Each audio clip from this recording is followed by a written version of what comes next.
Keep me safe, now you're tearing me down, and I lay to waste now that you're not around. Come and leave your mark, vandalize my heart, fight the pain away. My head is in ruins, need you in my veins, don't know how you do it. Come and leave your mark, vandalize my heart.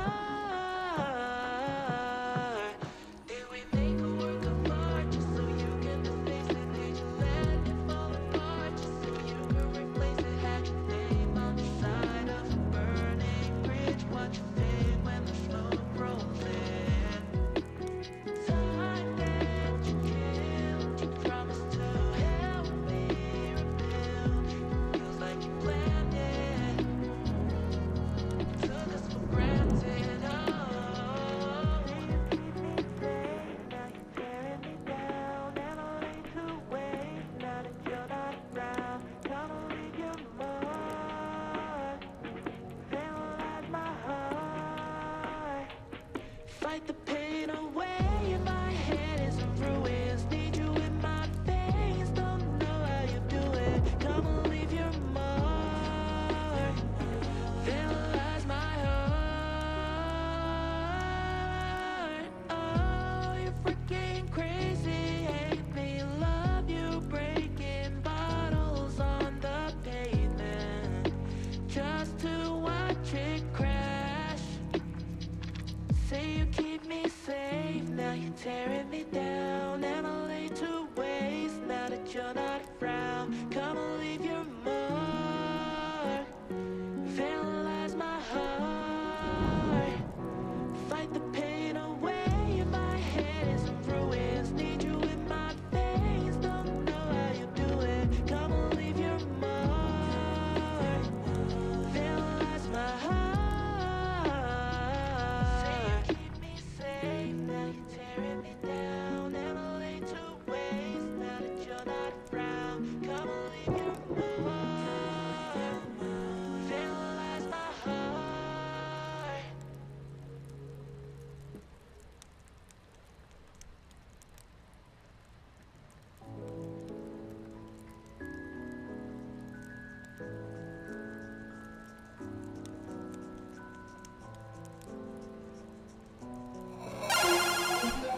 Yo, what's up? Welcome to the show, everybody. My name is TJ Switch, and I have lo-fi tunes for y'all. Y'all rock smooth in the building. What up, my dude? You know, I upgraded, I updated my OBS because I was trying to do something for like a video project thing I was working on. Snowhole, hello, welcome. So I figured out how to do the thing that I needed to do, but in the process of doing that, it deleted my camera group for my main chill screen. So like I had to rebuild my camera group. It also broke my stream deck. So like I don't have any of the push button controls for OBS. I have to like manually switch my scenes like a fucking amateur. I broke everything. I broke all of it, and I'm slowly trying to like rebuild it. I just installed a new update for my stream deck, but I was already streaming at that point and wanted me to close OBS, and I can't close OBS if I want to keep streaming. So like, yeah, it just, I mean, it's not really manual work because like it's still pushing virtual buttons on a computer screen. It's just obnoxious and unnecessary, but it's fine. It's whatever, you know. We're gonna We're gonna keep on pushing. I do have Stardew working. I do have a stream. Apparently you all can hear me. So, you know, like, it could be worse. It could be worse.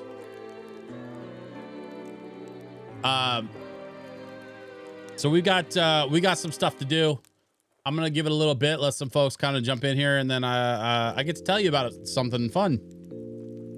I have some cool news. It's not good news. It's not definitely not bad news. It's very good. It's good news. It's just, you know, it's like a show announcement. I got a kind of a last minute gig that came up for Saturday. I got to tell you about it, but we're gonna tell you about it a little bit later. It's like a baby's toy. Yes, that's what I'm talking about. All right, now where the hell's my game? Are you serious right now? Come on, guys.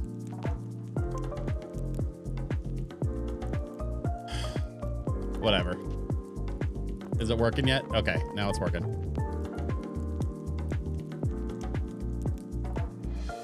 I'm fine. I'm fine. This is fine. Everything is fine. I'm fine. This is fine. I'm fine.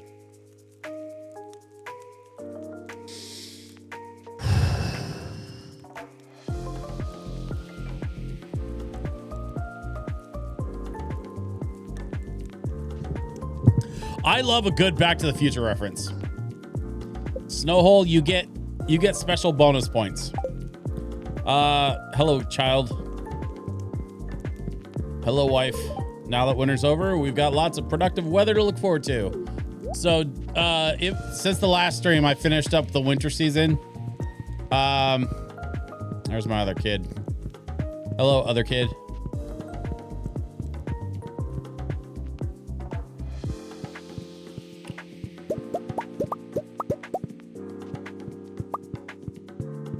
That had kind of a funky rhythm to it.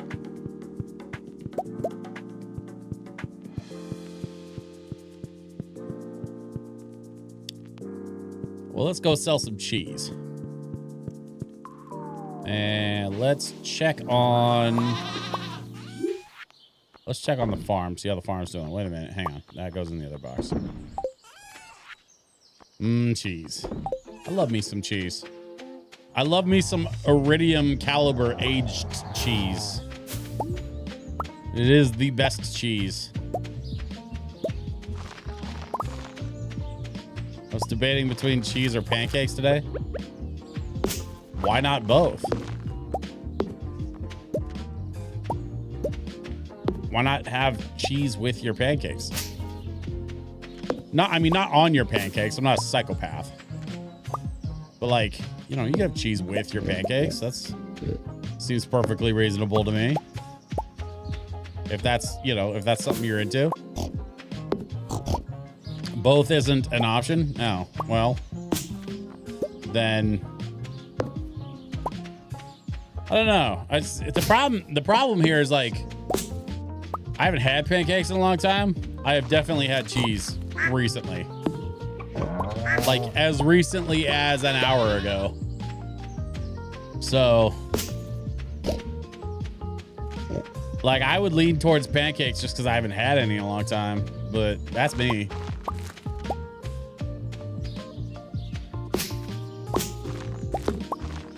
What's all this random crap growing down here? I gotta clean up the ground out by this little grove of trees that I planted, so I don't have to keep picking up seeds and crap. All right, let's pick up that stuff. Okay, this is fine. We're just gonna keep moving. I have added some barrels. You may notice the barrels are almost complete. I'm gonna finish that last row. I think I need how many? What, like 4 more barrels? Yeah. 4 more barrels. I should have basically the whole left side of my farm will be barrels. The other thing I thought about doing is just replacing those barrels with sheds, because I'm wondering if I can get more square footage that way. Like if I put everything in sheds, do the sheds secretly provide more space than they take up? I think that they do. What little I know about how the sheds work. Let's see. Other additions to... I bought a couple of these statues. These are like the Statue of Blessings. They're 1,000,000 gold a piece. And they spit out stuff every day. So the purple one gives me iridium every day. And the gold ones give a random something. They're usually pretty good stuff. Like not just like any old random crap. They usually cough up some pretty nice things. Like gold bars, for example.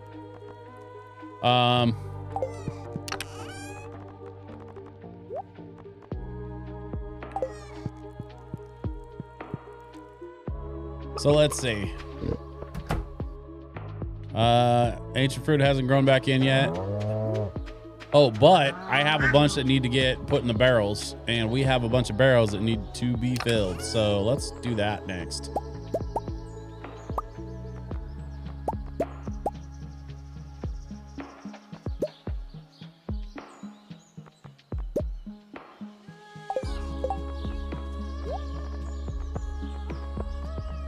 Is that Warcraft? Yeah.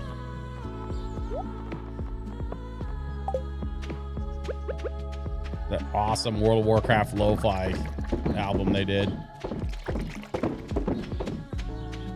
I had an excellent chat with my buddy over at Kiraga today, or not today, Monday. We had a good talk. Trying to put a few ideas in place, kind of build on what we were already doing last year, which is kind of cool, kind of interesting. Trying to figure out a couple of possibilities for some events and options, that sort of thing.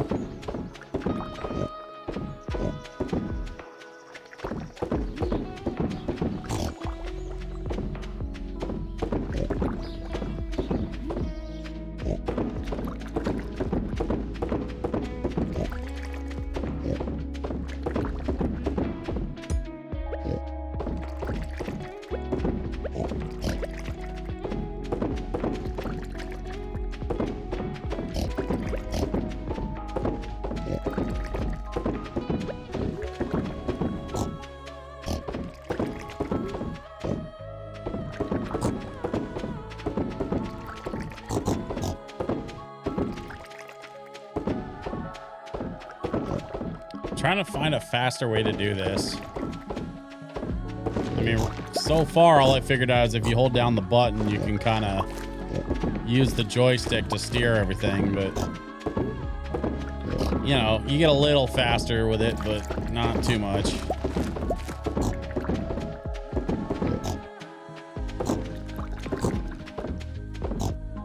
Have your kids do it for you? I wish. If only it were that easy.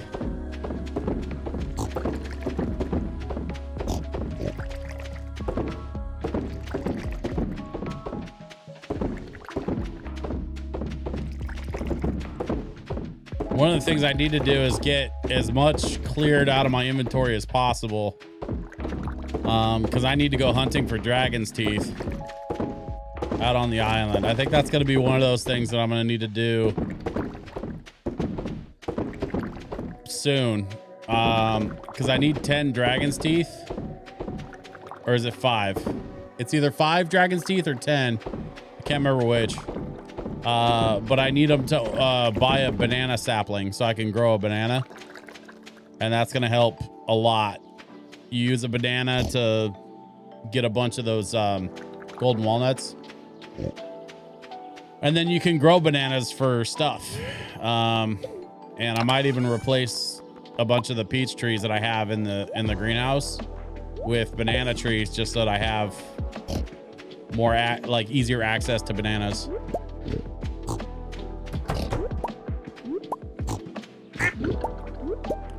I also need to plant some garlic, and I don't know if garlic is in season right now. I'll have to get over to Pierre's to see if he has any. All right, let's bet the pigs. 4, 5, 6, 7. 8, 9, 10, 11. Is that everybody?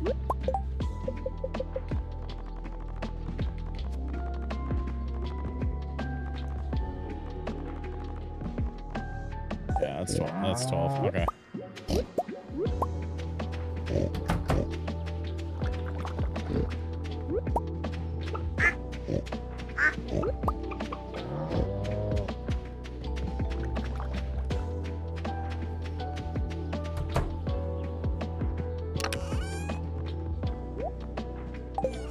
My little truffle oil empire is coming along slowly but surely.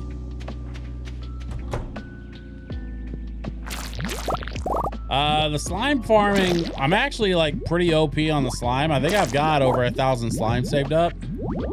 So I might just, I don't know, I might just shut it down. I mean, they can't hurt me anymore, but we'll see. At least I don't need to prioritize them for a while.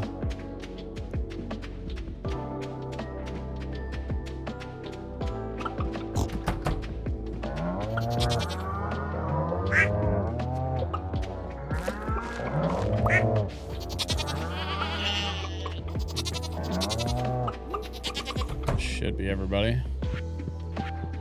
Oh, I gotta show you guys this. So I've been slowing down on collecting like milk and stuff because I have several animals that several of my cows have these golden animal crackers, and you give them to the cows, they basically double their output. And so I gave them to these 4, and I'm looking for more. I'm on the hunt for more crackers I can give out. That's 4. That's 7. And then 8, 9, 10, 11, and then the sheep makes 12. So like any of these animals, I can double their output, except for the pigs. It doesn't work on pigs for some reason. I don't know why. They didn't really explain it. They just said it doesn't work on pigs.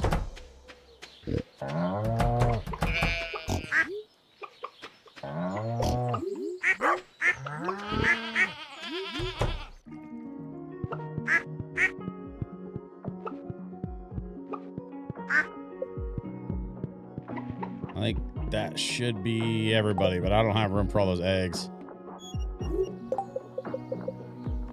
Yeah, I've been letting my farm kind of stack up a little bit because I haven't had a chance to like really spend any time out here. You can kind of see what's been going on. Just falling off on my farm chores a little bit. It is what it is, as the kids say.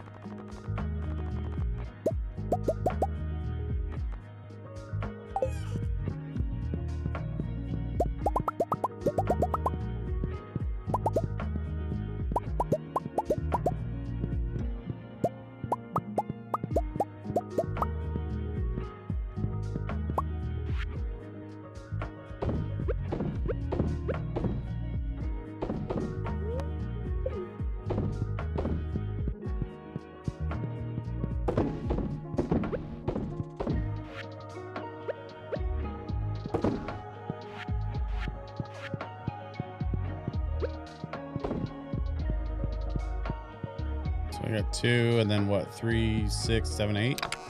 So I need 10 more eggs, which I don't have at the moment. That's fine. We can do goat's milk.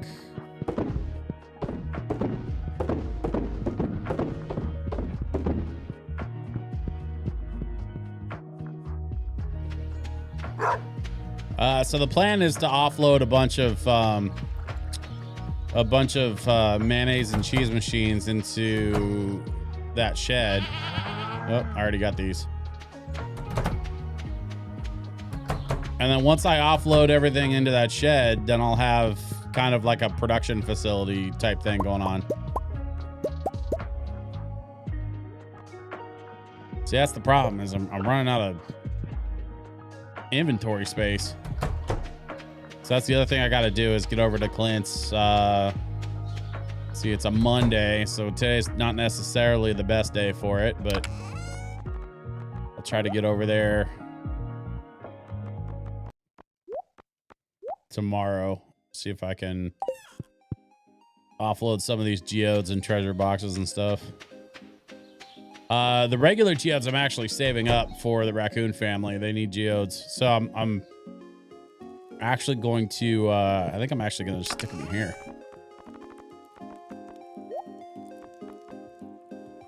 And then the slime needs to go in here.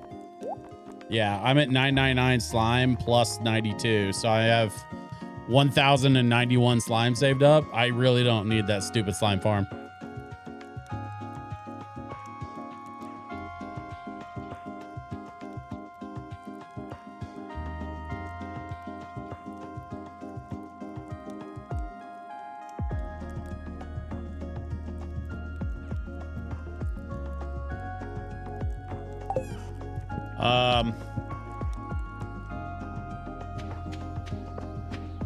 Let's sell some stuff. Check on our food. Food's okay.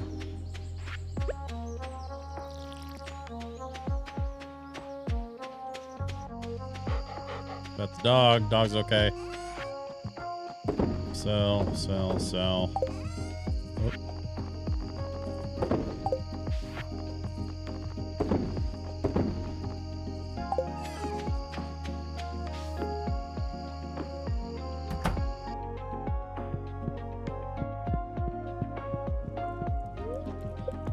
Call it an early night so we can get a jump on the next one. So I'm at that point where like I don't have to pet every animal every day. I can kind of stagger, and that frees me up to go to other places and do other things. The island, of course, being one of those places.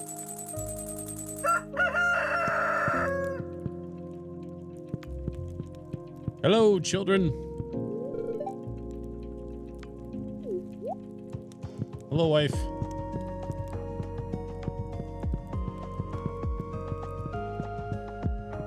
Where's the other kid? The problem is the kids are just kind of everywhere. Hello, other children.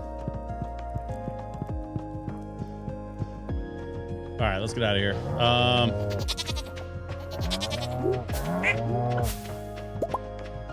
I think the move today is going to be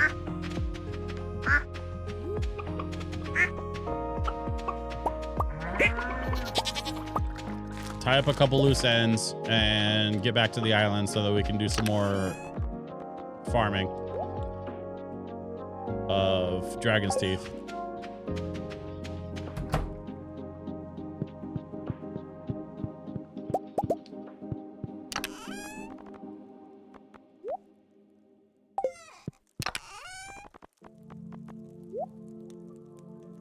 Okay.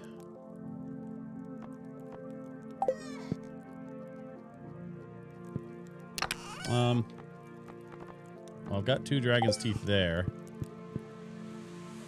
I swear I had more dragon's teeth somewhere. Did I put them somewhere else?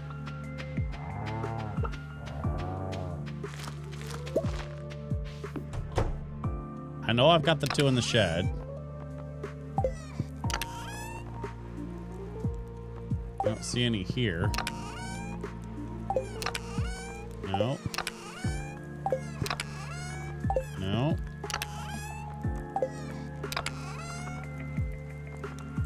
Napalm ring, crab shell ring.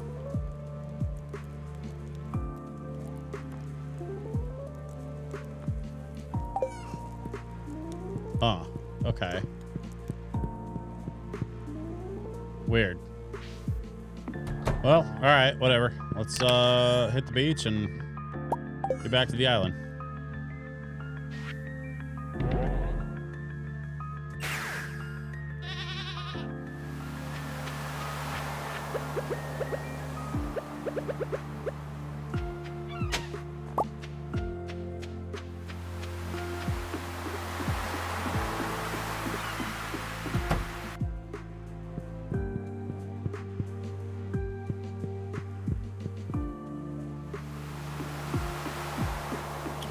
I just remembered about the geodes.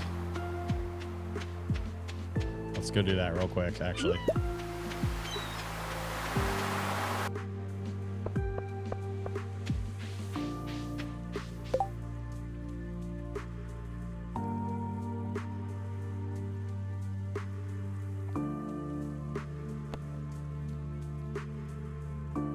20 days. 100 pieces of ginger. We can do that. That is very, very, very doable.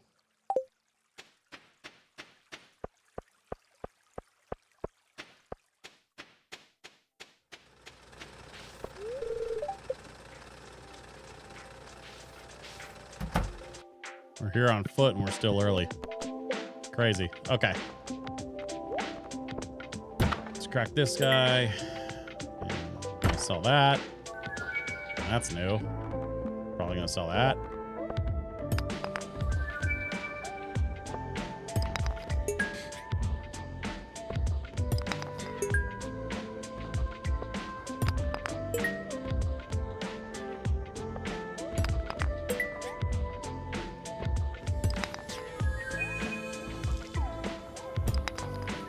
Who cracks open a rock to find a drum? That's so weird and random.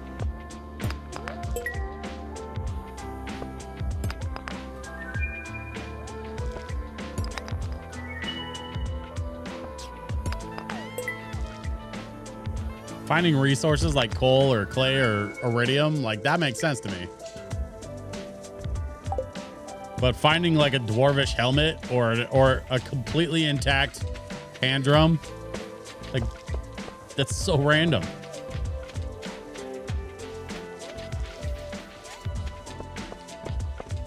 All right, we've got a side quest. We have to ship 100 pieces of ginger. We are gonna do this. It says we have 20 days to do it. It is not gonna take 20 days to ship 100 ginger off the island.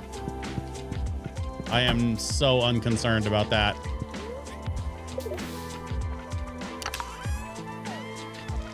Skip the animation.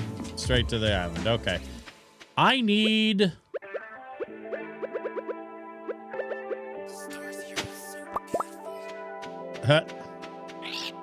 I need, well, I've got 7 walnuts now. I need... Hang on, I can do the math. I need 13. I need 13 more walnuts. If I can dig up 13 more, or just find 13 more walnuts, I can finish this, like, tourist, build resort. Once I build that resort, that should clear this debris out of the way, and I can get over to this other part of the beach. I think that's what has to happen. But it's been frustrating not being able to get over there. So we'll see what happens next. Right now, I'm mostly just focused on doing a little bit of farming.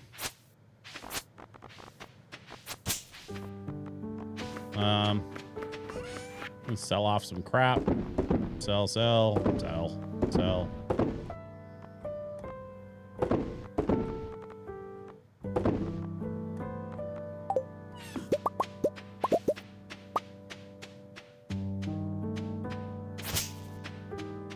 We've got wheat and I got a melon growing there.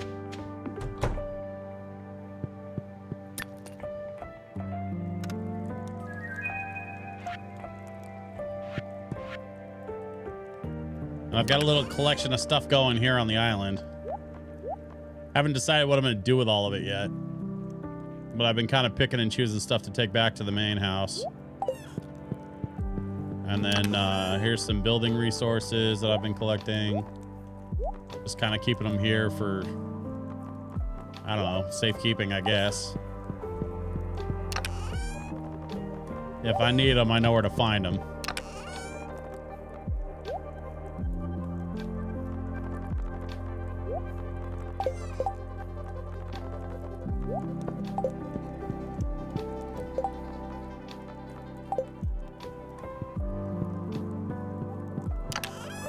Actually, you know what might be a good idea?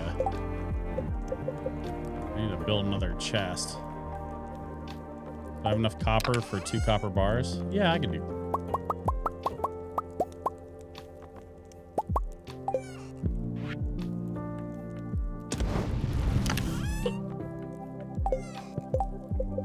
How do I build another furnace?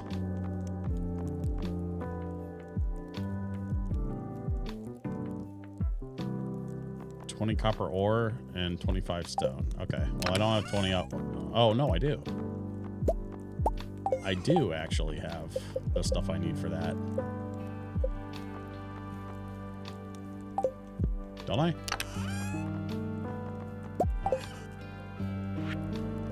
There we go.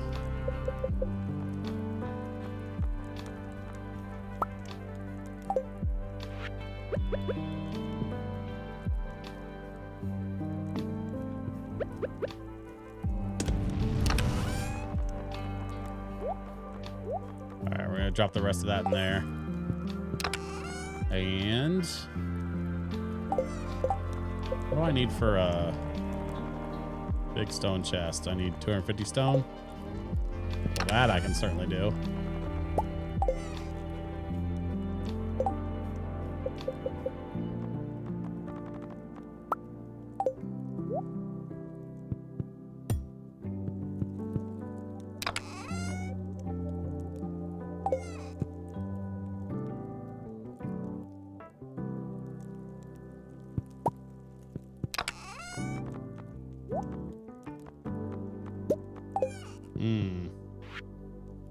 Actually, I'm gonna keep this right here next to my little statue.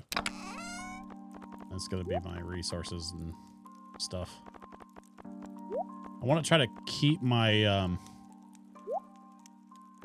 inventory as clear as possible for the most part. Just because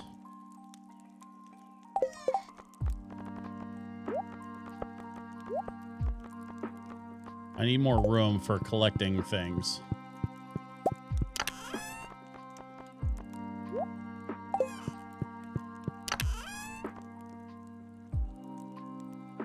So we're gonna run full like bare bones backpack. I probably could trim it down even more, but I'm not gonna worry about it right now. I'm just gonna focus on getting over to the island, or getting over to the excuse me, the volcano, which actually I can take the fast travel, the Parrot Express, as it were. Oh, hey, look, Ginger.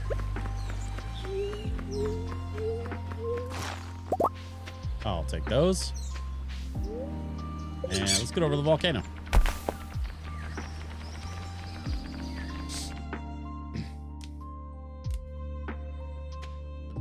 Okay.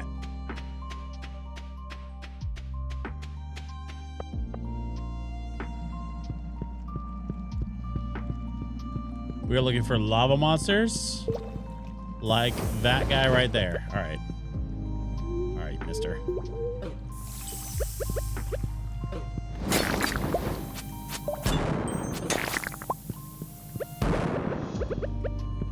Oh, I didn't get him. No. Oh, we did. We did get a tooth. Awesome. Okay. So that's going to be the trick is fighting those lava monsters. Let's see if we can find some more of them. I don't know how often they spawn, but I know they only spawn in the lava. So they should be fairly easy to find.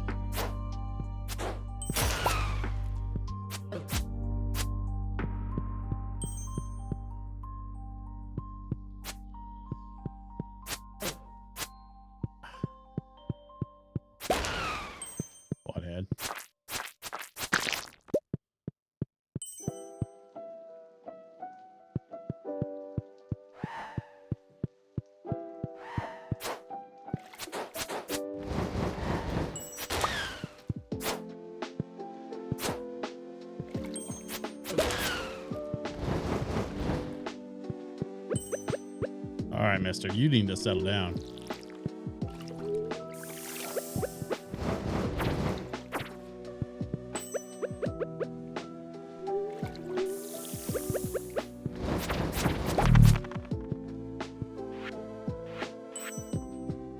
Just bone fragments. Nope. No tooth that time.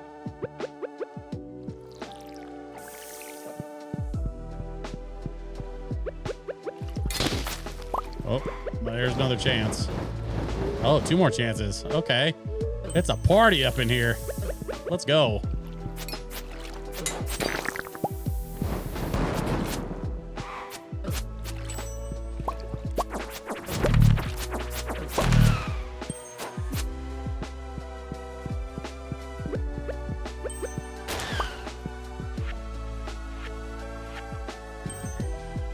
Still just the one tooth. That's fine. There's another one right there.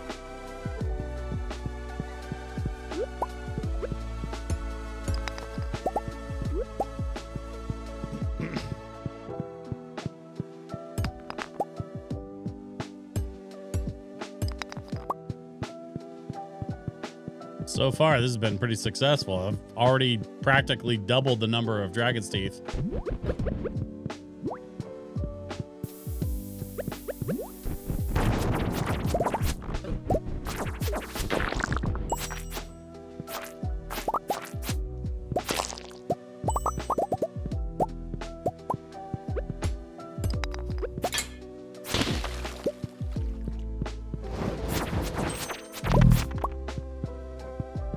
I picked up a dragon's tooth and a basilisk paw. What does that do? I think I got one of those before. Oh, it's a one of those trinket things. Yeah, okay. But that's not the important part. What's important is I got a third dragon's tooth, which I am very, very stoked about.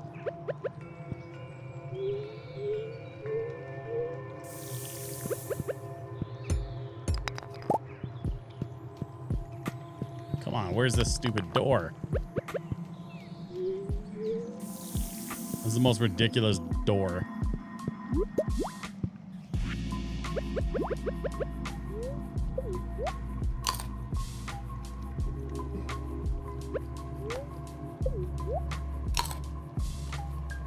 There we go.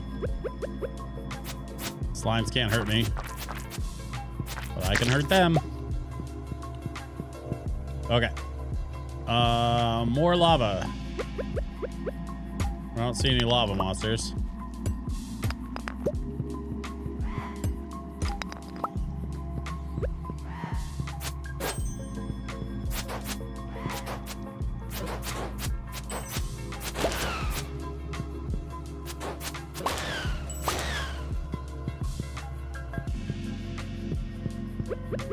Hold up. What is this?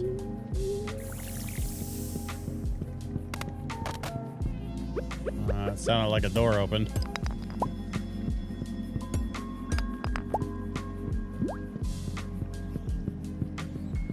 Where was that door?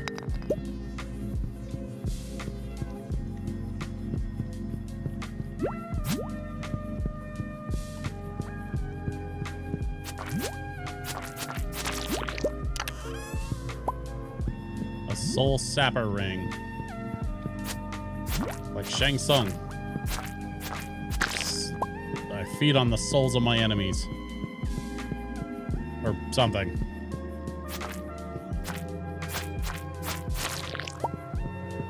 A mango sapling? Alright.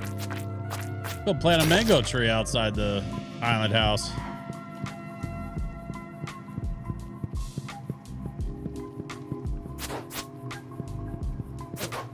What's that switch go to? I haven't seen a door anywhere. I mean, I heard something open. I heard something click and then the door, like, opened.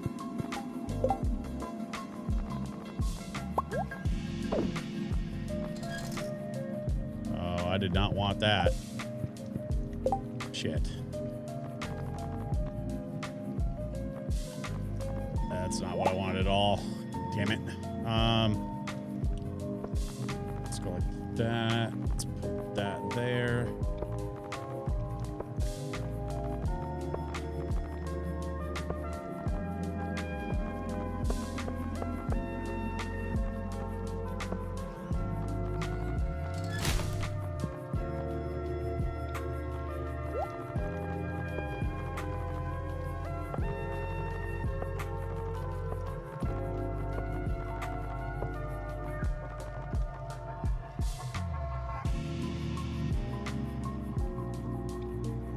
Okay.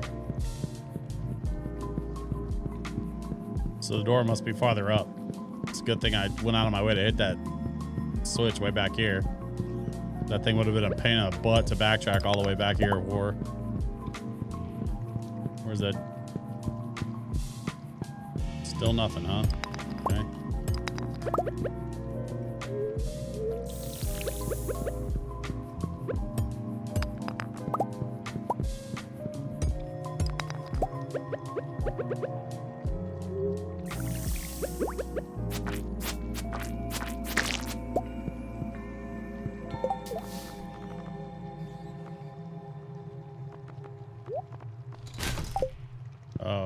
Lava burned up that.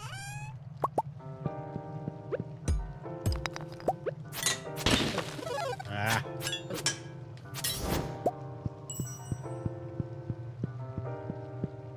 There's the switch. And we're in the mid-section. You know what? Let's get out of here.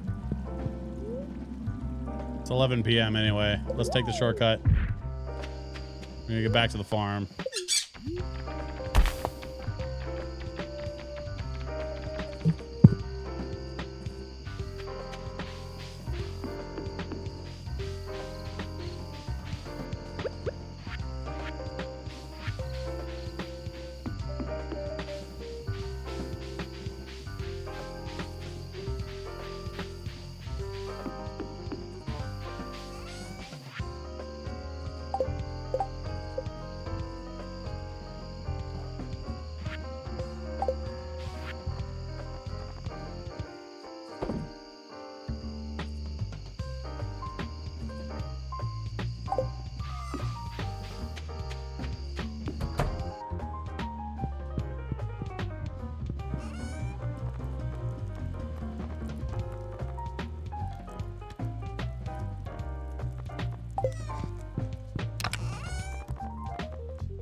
Man, I love this jazzy version of Song of Storms.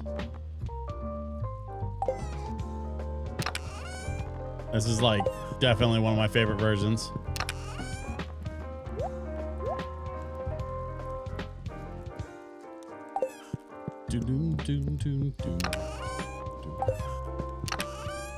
This is it's my buddy Save Point doing this, and it is way better than it has any right to be.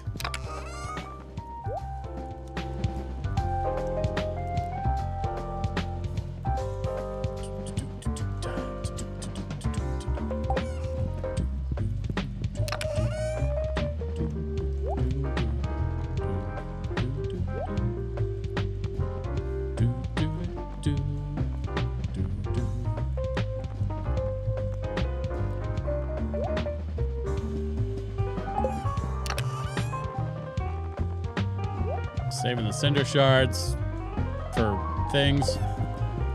Let's see. We can put the rings in here. I'm gonna take these back to the main so I can sell them, and the rest of this can go in the box.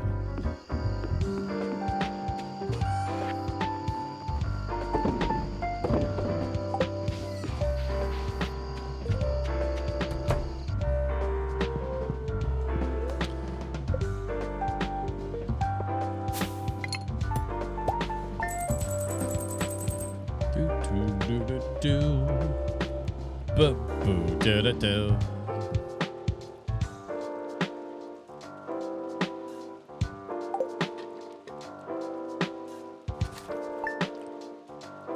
Yeah, this is the vibe.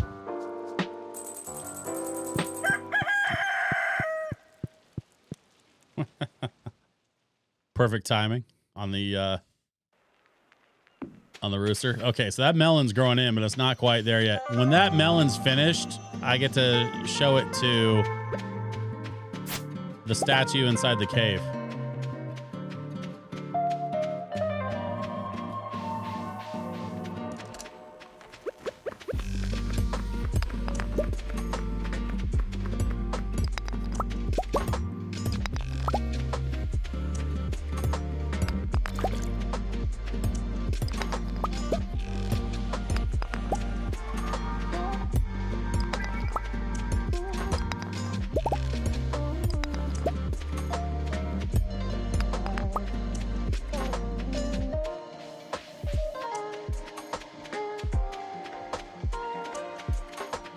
So I'm going to take the long way back to the volcano because I actually want to stop by the trader.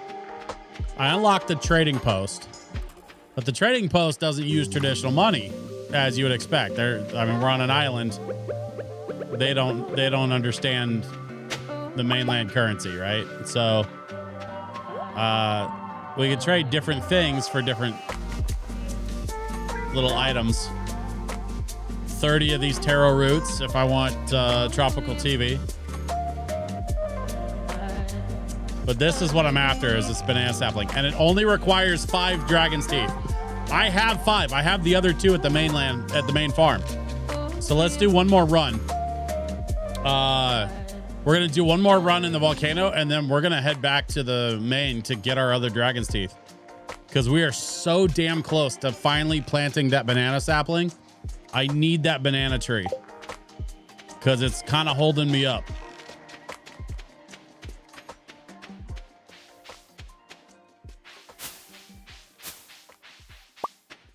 I also want to make it a point to be shaking these coconut trees when I walk by them. Just in case a golden coconut drops out. There's always money in the banana stand. Yeah, Rock Smooth, you are so right. There is always money in the banana stand. Wink. All right, calm down, you little shits.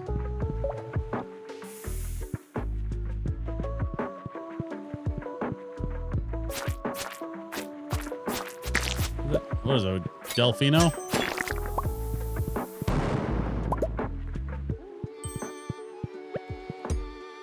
It's off of the Lo-Fi Yoshi soundtrack, which is such a cool, like, concept album. It's a bunch of lo-fi versions of songs that were featured in games that also featured Yoshi. So you got a little Mario Sunshine, you got a little Yoshi Story. There's some no teeth that time. Okay. There's some Super Mario World. It's an overall excellent album that I kind of overlooked at first. And man, once I actually like discovered what was on it, that was a big mistake on my part. Says, I'm drinking tea tonight. Fits well with the cozy lo-fi and Stardew. Hey, I had my tea earlier. I actually kind of wish I had a tea right now.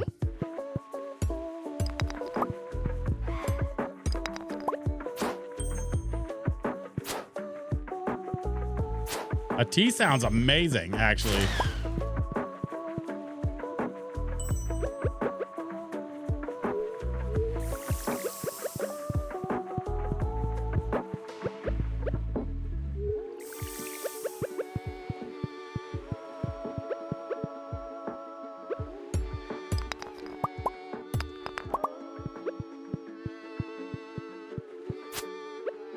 You ladies got me into tea. I was never really a tea guy before, but I'm getting into it. Do yourself a favor when you get the chance. Go to a Starbucks and order a London Fog. You're welcome. That was the drink that like made me into a tea drinker. A London Fog from Starbucks. Now I typically get it with non-fat milk and sugar-free vanilla, but you can get it like however you want. If you want to save the calories or whatever you can. If you don't care about the calories, like, you know, just get it straight up. Just order a London Fog. It's called a London Fog. It's a tea. It's a breakfast. It's an English breakfast tea latte. And it's kind of heavy on the vanilla, but man, it's so freaking good. Completely changed my view on tea. Yeah, no, I'm telling you, dude. Like, absolutely changed the game for me on tea. I was not a tea guy, and then my wife introduced me to a London Fog, and I was like, it was over at that point. I started getting into other teas. There's a local company out of Seattle called I think they're called Friday Afternoon Tea, if I recall correctly. And the girl that runs it, her name's Friday. And she just kind of like grows and distributes her own tea, and it's really good stuff. I see a tooth on the floor over there. I'm gonna go grab that as soon as I kill this guy. Let's go. Let's go. Another dragon tooth acquired. Also, I see ginger. Give me that ginger. Whoop. I don't know what just happened.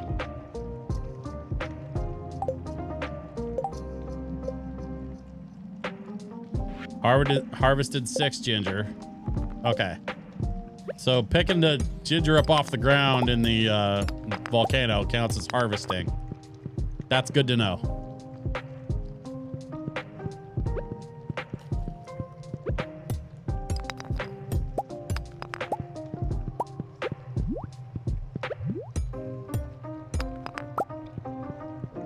We're just trying to get to room number 5.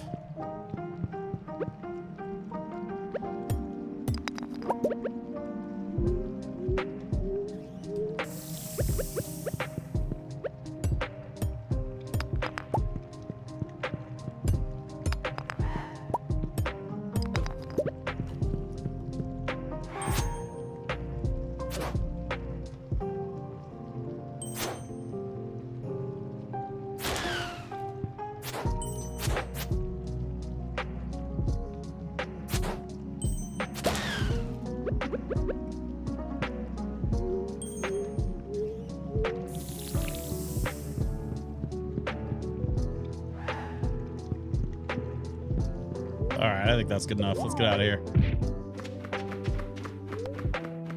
It's only 220.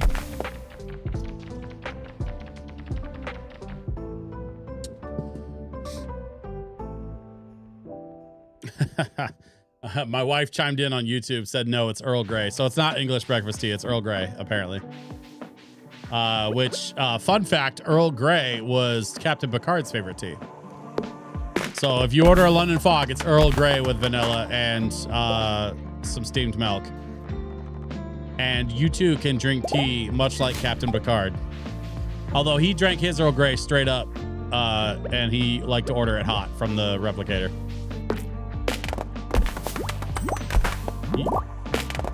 You may recall the line, tea Earl Grey hot. That was his go-to order from the replicator whenever he needed to order something to drink.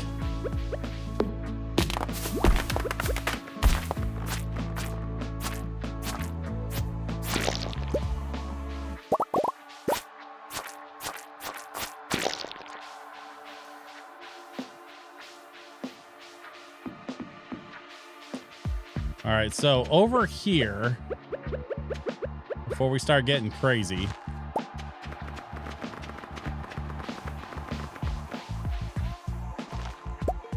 you usually can find some ginger on the ground. Like this here. Sometimes bigger patches, sometimes smaller patches. It's fine.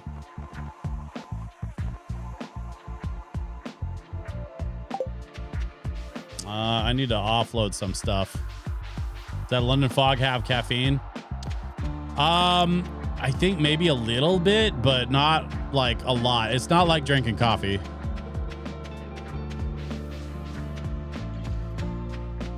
I would look it up. Like I would look into it and see. But like I would say like I definitely like that's not something I go to when I'm looking for a caffeine fix.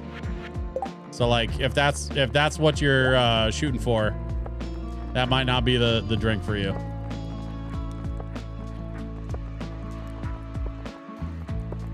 This all got rearranged again. God damn it.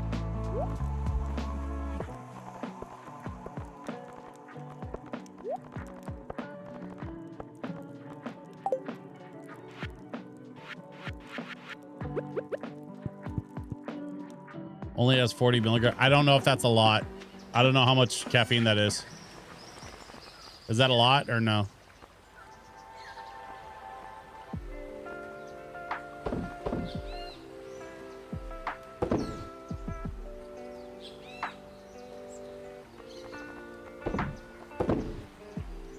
Coffee's like 200 milligrams? Okay. So no, 40 milligrams doesn't seem like that much.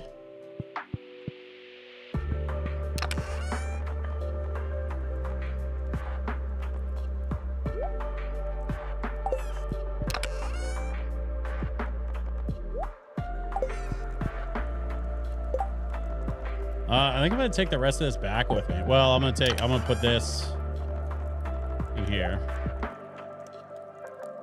And then yeah, I think I'm just gonna take the rest of this back with me. Is there anything else I need to take back with me? Let's see. Take that. I'm gonna leave those here. Take these. I'll leave the blueberries here for now. I don't really know what I would do with them other than just make wine out of them, but they're not going anywhere. They can stay here. I'm gonna sell all this.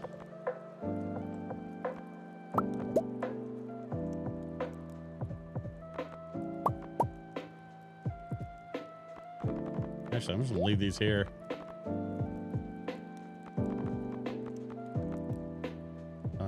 Sell those, sell those. Figure out what to do with that. Yeah, okay. I'm just gonna leave all that.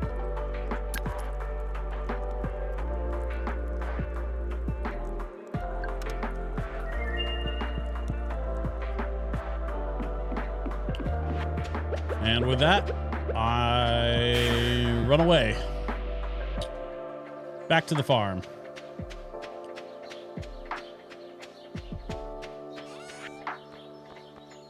Sell, sell, sell, sell, sell, sell, sell.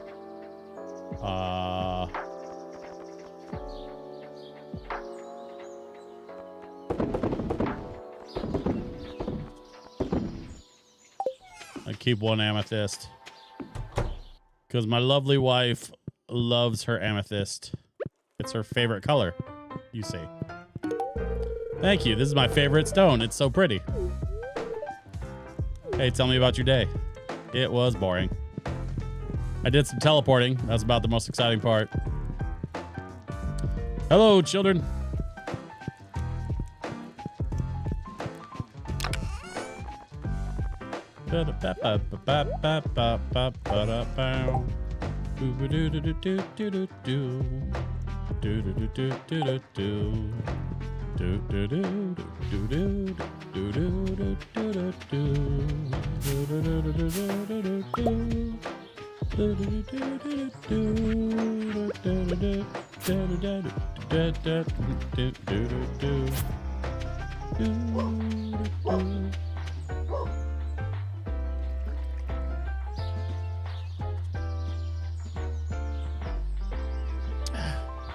Sorry, y'all. My dog is an idiot sometimes.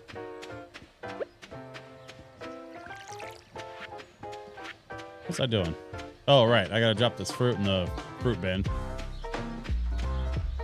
To be made into wine. Put those there. The rest of this can go in here. My main...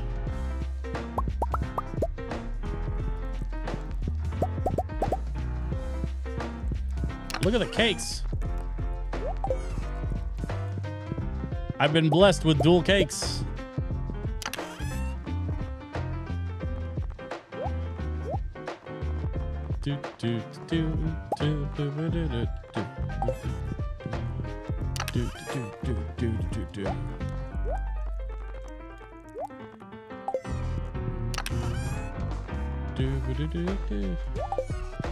There's a reason why that one's done before the other ones. I'm gonna let it sit until the rest of these are done so I can sync them all up and I can collect all at once. In the meantime, I've got pink cake ×2. I guess I'll just hang on to that in case I need a little pick-me-up in my next dungeon crawl. In the meantime, we have these dragon's teeth. Actually, I'm gonna save one because, or hold on, what am I doing? I think I can make a beach totem. Yeah.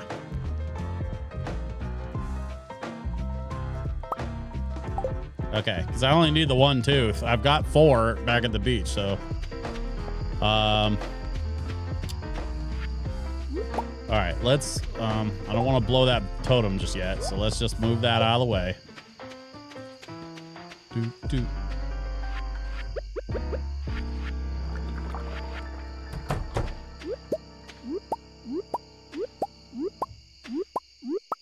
these picked up. The other animals have like auto collectors. So I don't really, and it all just loads into the chest or whatever. So I don't really need to worry about that stuff. It's really just the truffles that need to get picked up because they don't collect on their own. Let's see, the wine is still doing its thing. Trees are still doing their thing. I'm not gonna bother with the slime hutch. I don't really care right now. When we come back again, I'm gonna sort these truffles out, but for now I'm not gonna worry about it. It's only 9 o'clock. I actually could just zap right back over to the island. I could get that tree planted. The especially messed up part is that the tree is gonna take like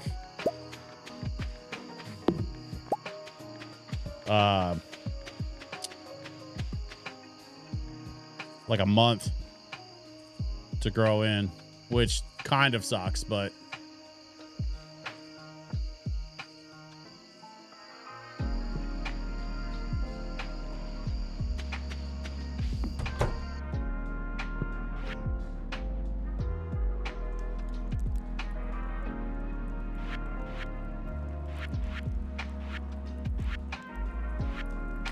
hang on, I gotta think about this. Actually, you know what I'm gonna do? I'm gonna wait. I gotta go see Pierre in the morning because I gotta see if he has garlic. If I can buy some garlic from Pierre and I can plant it out at the island, that'll solve a problem for me. I promise this will all come together. It seems like kind of a random collection of stuff. I gotta grow a melon, I gotta grow some wheat, which I've already grown, and I gotta grow some garlic out at the island. But in doing so, I'm gonna appease one of the ancient statues or whatever, and it's gonna give me golden walnuts.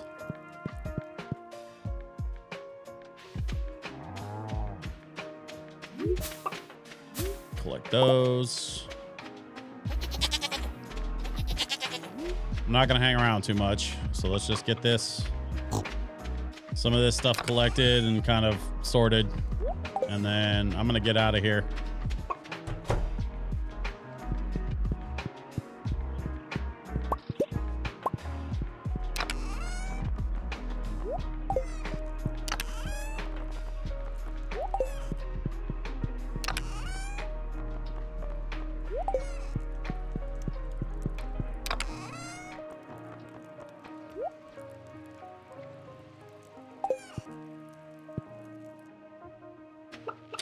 Oh, one more thing I got to take care of before I leave.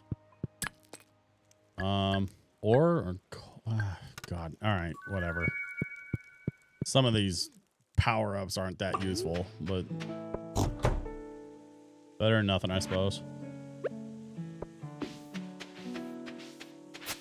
Looks like the ancient fruits are in, so let's grab these. I'm just waiting for Pierre's to open. Late to the party and late to the game, and I'm curious to see what's going on. 8-ball.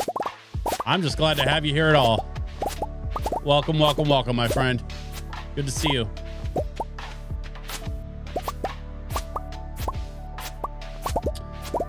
So I've been slowly updating the facilities here at the farm. I'll show you what I mean by that. The chicken and the coop and the main barn are adjacent to each other now, and they both have access to outdoors, so I fenced that off, and they're sharing a silo. And then I built a second shed so that I could offload a bunch of my cheese and mayonnaise production. But I've been kind of falling off. I'm collecting, look at this, 69. Good God. Yeah, I'm way behind on milk and cheese production. I need to make more machines. That's on my to-do list. But before I can do that, I need to take this dragon's tooth. I need to put these away in the chest that I have dedicated for all my fruit that needs to be turned into wine. And then I need to use this totem to go back to the island where I can take this dragon's tooth and buy a banana sapling for a banana tree. Because once I grow a banana tree, then I can get more golden walnuts.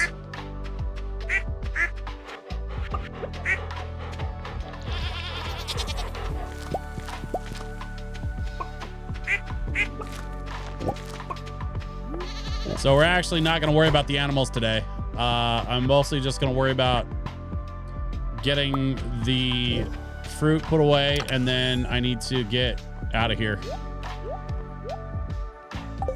So first stop's gonna be Pierre's.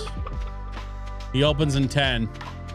I'm gonna go hit Pierre, see if he has any garlic. I can't remember if garlic is in season, and I haven't had a chance to look it up. So we're just gonna go swing over to Pierre's. That is quite possibly the single most unhinged thing I've ever heard you say. Listen, we both know I've said more unhinged stuff than that.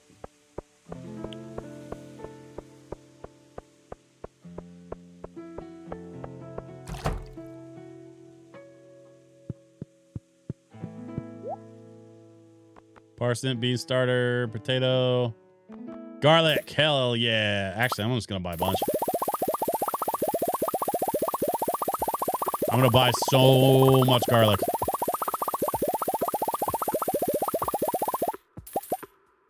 That ought to do it. It's October. Garlic is definitely seasoned. That was a vampire joke. Nice. Well done, sir. All right, so we've got our garlic. We've got our dragon tooth. We're using our totem.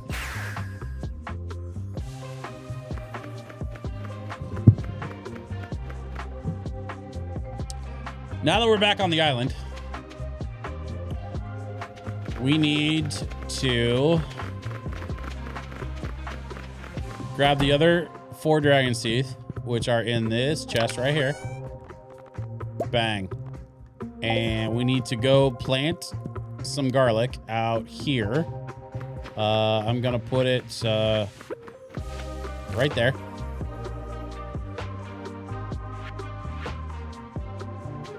And then I gotta plant more crap. I don't know. I'm gonna worry about planting stuff later. Right now, all I'm worried about is that wheat, that melon, and that garlic. I need those 3. So I'm waiting for the melon to grow in, and then I can kind of start down that particular little side quest. But I need those 3 things to grow in. The wheat's fine where it is. I've got a lot more wheat seeds. If that one, something happens to that one, I don't know why it would, but here we go. Banana sapling for 5 dragon's teeth. Oh my God. The headache I went through to get those 5 dragon's teeth.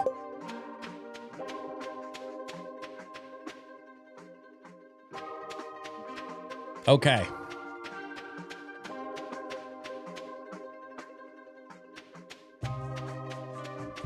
Let us plant a banana tree somewhere. Where are we going to plant our banana tree? We're going to put it right over here, I think.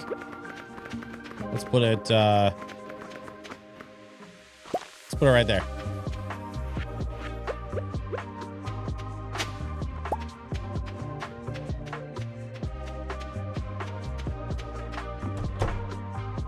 I guess I could plant a bunch of garlic. Seeing as how I just bought some. Oh, you know what? I got a mango sapling. I'm gonna plant a mango tree as well.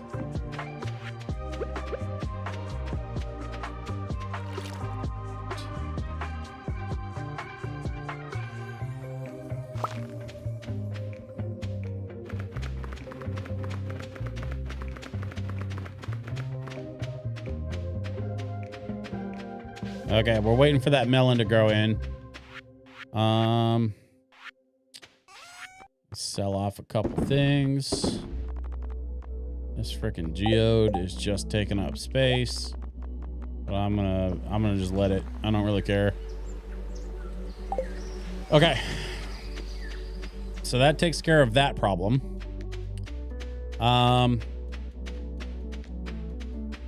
Next time I go back to the main house, I got to grab my pan so I can do some panning in the river. There's a certain spot where I got to pan in the river for like a snake vertebrae or something. I can't remember what it was. Something like that.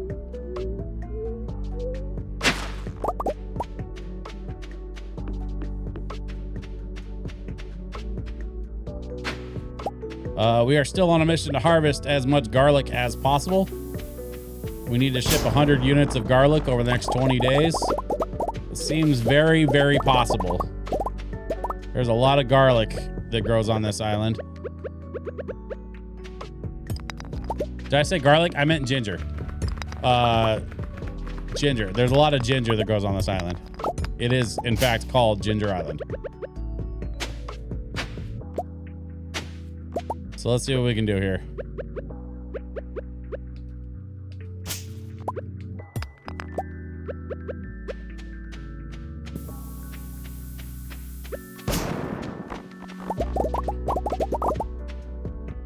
A little quick and dirty mining.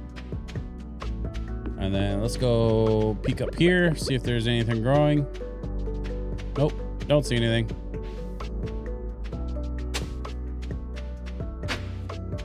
Already got that one. Already went through the secret whatever. Okay.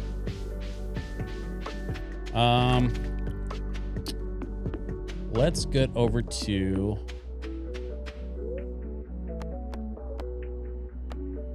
let's get to the jungle.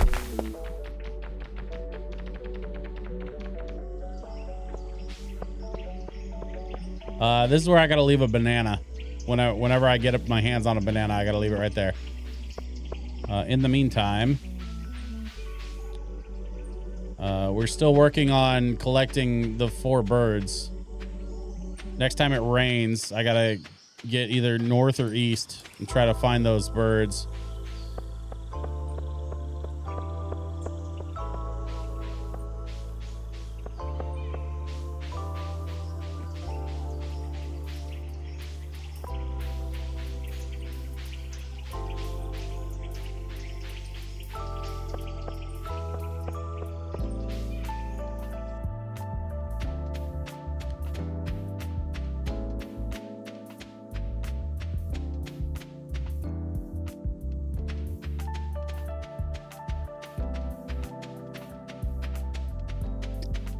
Let's go take a walk this way, see if we can find ourselves some more of that ginger growing on the island.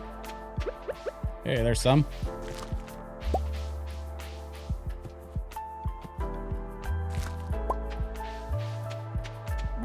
I needed coral for something. I can't remember. Oh, no, I remember what it was.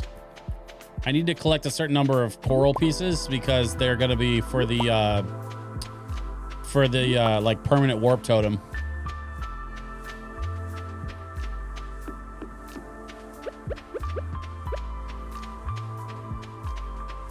No mussels on the beach? Oh, there's one. All right, then.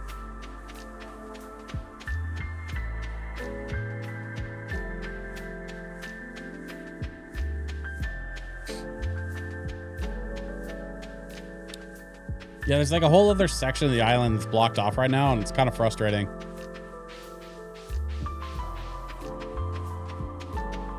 If I can get up to 20 golden walnuts. Right now I have 7. So if I can find 13 more of those stupid things, I can unlock that last section of the island. And then there's more I can find over on that last section that's blocked off. But I waited too long to look up the answers for some of this stuff, which is honestly not that big a deal. Like, it's fine. It's just it's one of those things. So I'm not finding too much ginger left over here. So let's go back up north and let's poke around up here, see if we can find some either along here or maybe along the path. Sometimes there's some growing down along here. Oh, it looks like I already got that spot. Okay.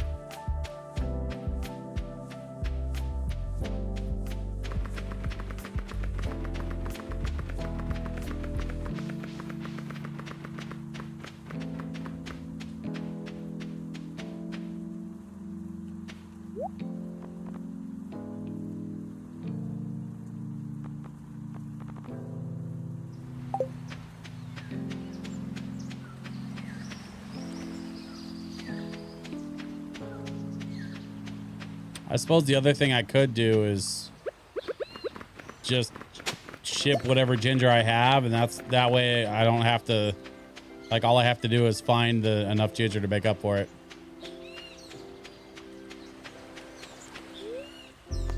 I don't know. We'll see. But this fast travel thing is kind of nice though. Getting around the island from the parrots. And it doesn't eat into my time too much. It actually freezes the clock when I do it. So that's also helpful.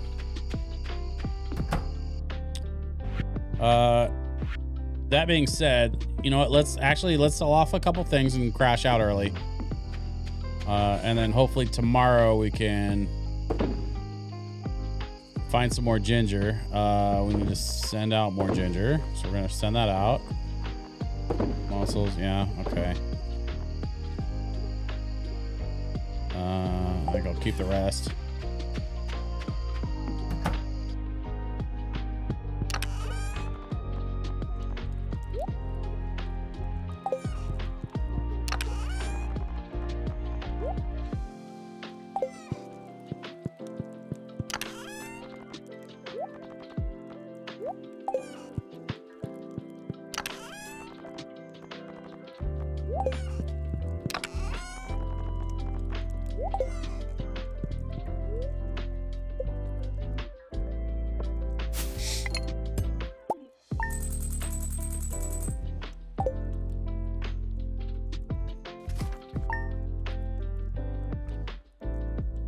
Well, it's a little bit of a slow night tonight here on Twitch, but I'll tell you what. Since it's almost 8:30,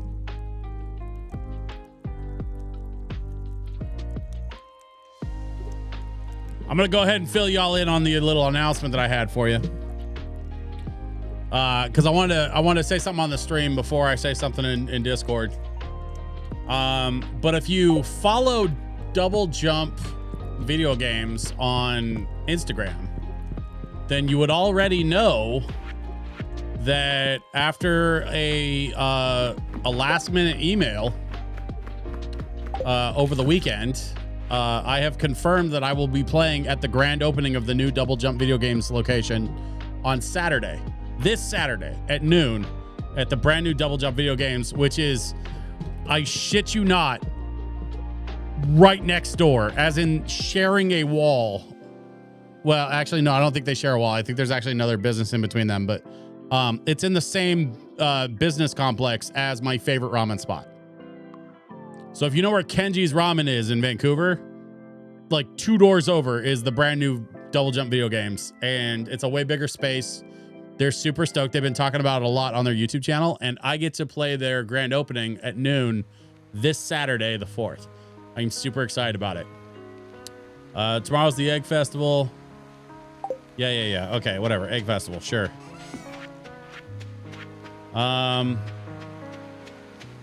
Yeah, I could not be more excited about playing the grand opening for the new Double Jump. It's such a, like, Double Jump is a really, really cool video game store already. They have retro gaming, they have modern gaming, like it's just an excellent secondhand gaming store. And Cooper, the owner, and his whole team of people over there, like they're fantastic folks. So like I'm really excited to like get to know them and get to play for them at their brand new location. And a little birdie has told me that supposedly Kenji's will be reopening for their grand opening as well. Kenji's has been remodeling for months because they took over the location the space next to theirs, so they're doubling their effective space, and they knocked down a wall. Like there's been a lot of reno going on over at Kenji's, and so they've been closed for like 3 months while they do the renovation, and they're supposed to be reopening supposedly on Saturday. And so there is a non-zero chance that I will get to go enjoy my absolute favorite ramen on the planet.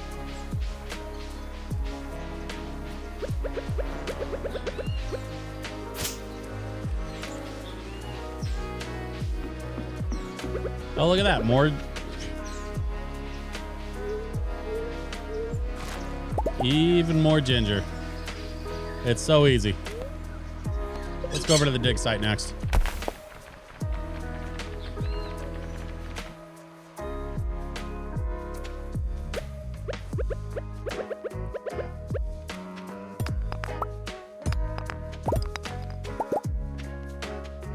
That's dope. Super stoked for you. Thanks, A-Ball. I appreciate it.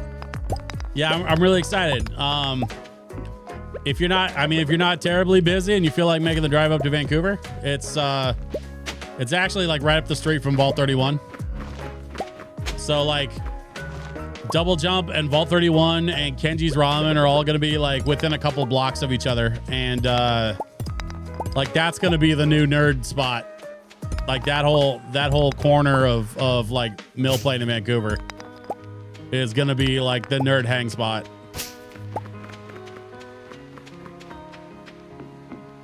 It's going to be this Saturday at noon. And I'm going to be playing from noon to like, I don't know, 3 or 4 probably. Just depends on how long they want me to play and how long the crowd hangs around, I guess. But we didn't really talk about an end time, so I'll kind of leave it up to them. But I figured, 3 or 4 hours. I'm doing it as a gift, kind of like a welcome to the neighborhood / congrats on the grand opening type thing. So like, it's not a typical gig for me where I don't have like a set time or a contract in place. I'm just going to go take some speakers and make some noise. It's going to be a lot of fun.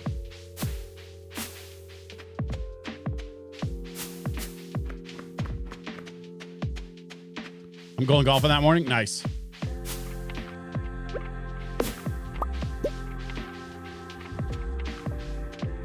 Second time ever. That's awesome. Well, shoot, I don't see any other ginger just around, so I guess we give it more time and see if I mean we're at 28 and we still have 7. It's only been 3 days.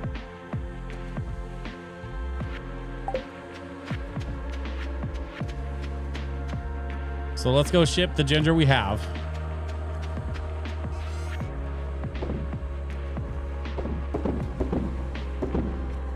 Working at a construction company means I need to learn how to golf. Okay. I mean, sure, I guess. The important thing is, are you enjoying it and having a good time? As long as you're having fun with it, my dude, like, then I'm for it. I wish I was joking. Okay. I mean, yeah, I kind of have mixed feelings. Like that attitude of like, you're in business, so you need to learn golf. Like, I have mixed feelings about that particular perspective.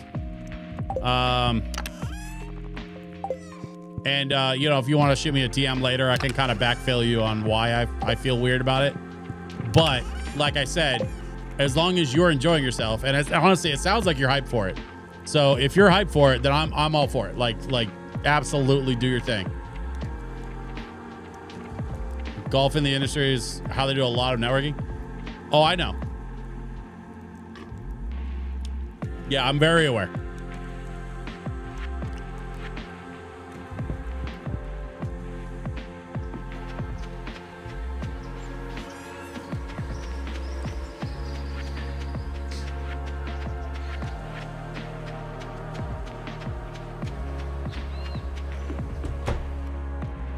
But what I want for you as my friend is to make sure that you're having a good time. Like that genuinely is like my biggest priority.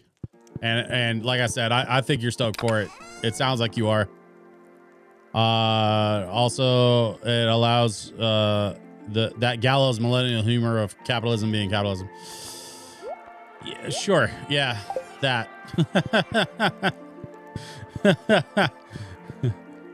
Definitely that.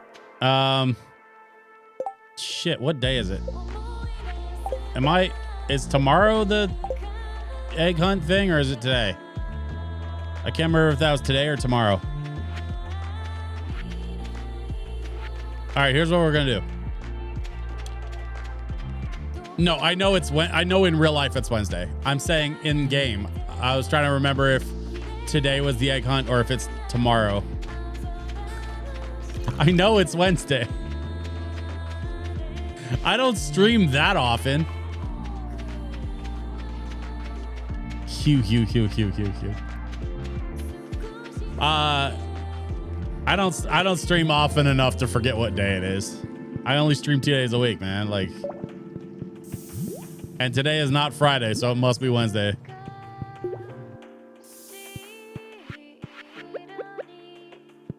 Because I've had my Friday detectors dialed in since the 90s. If you know, you know.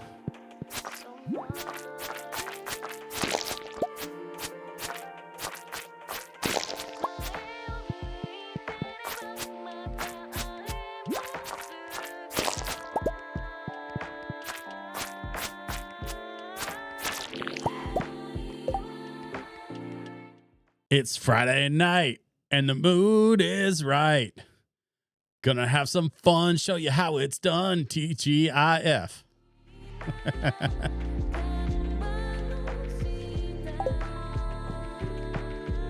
I was watching something. Oh, there's one of those little monster guys. Come here, you. Hey, come here.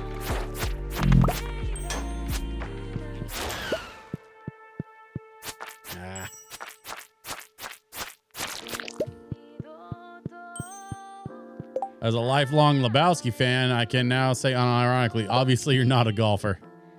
No, I don't play golf. What's funny is I DJ'd for the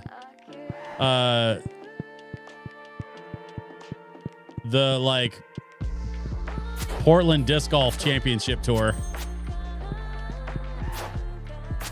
It was an event they held at a golf course in Portland that also had disc golf targets set up, and they would host every summer. They would host this like Portland Disc Golf Championship. I'm pretty sure they're still doing it, but like they would usually have me come in on DJ on a Friday, and like people were like, it was like the end of the day. People have been out on the course all day. Like nobody was wanting to dance to my stuff. So after a couple of years, I think they decided to just kill the DJ stuff, which honestly makes sense. Like, you know. It's just one of those things where like it didn't matter how good of a DJ I was, people didn't want a DJ. So like it wasn't even personal.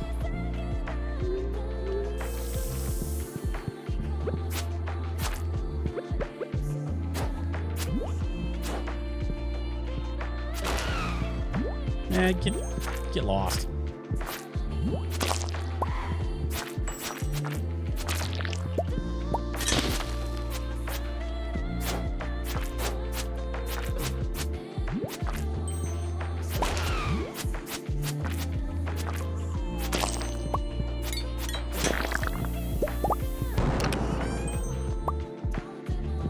Ostrich egg, an animal product.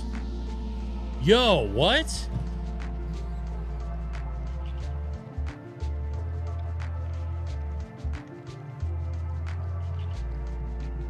Can I make mayonnaise out of that thing? Is ostrich mayo a thing in this game? I think I'm gonna find out. I think I need to go find out how much mayo that egg will make.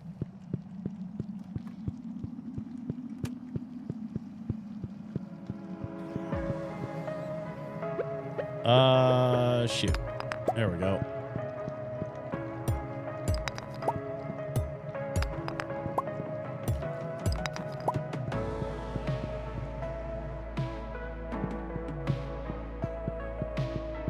See, where are we? Room number 3.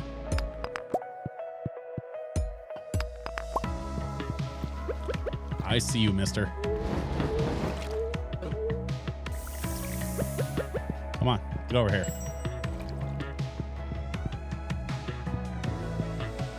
Yeah, come here. Come on. Nothing. That was pointless. Wait, bombs can't hurt me. I don't know why I was running.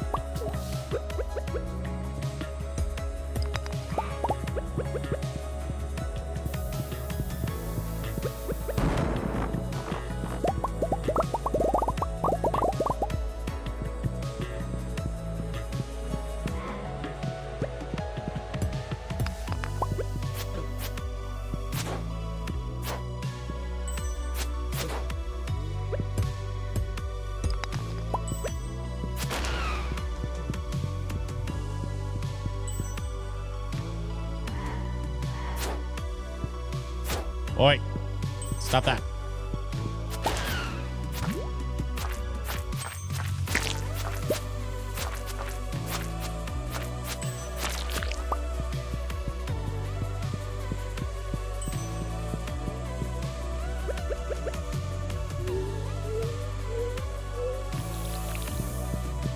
No lava monster? Nope, doesn't look like it. Okay. Well, then we will keep on moving up.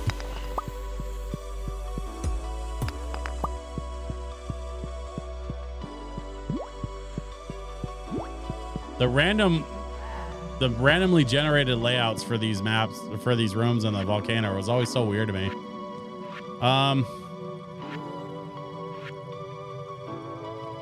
Well, we got to get back for the egg hunt, so we might as well just zap back to the house.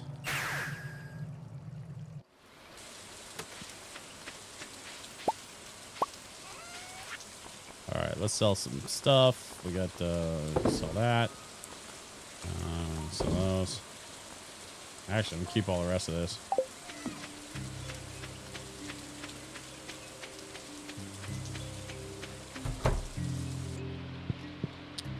Where is... Yeah, there we go. Okay. So, ostrich egg in the mayonnaise machine. We're going to get ourselves some ostrich mayo. Now, something tells me I'm going to need ostrich mayo for a side quest or something. So, this first one, I'm going to probably just hang on to it. Watch me stumble on a side quest that requires an ostrich egg, not ostrich mayo. And, completely lose my shit. All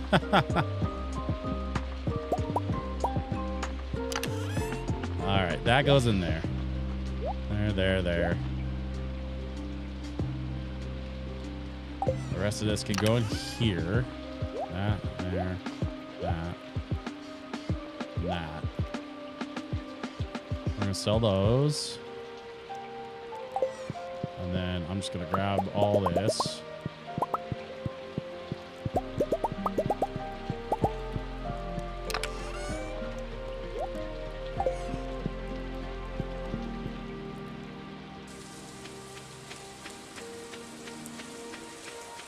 Wine barrels are still doing their thing.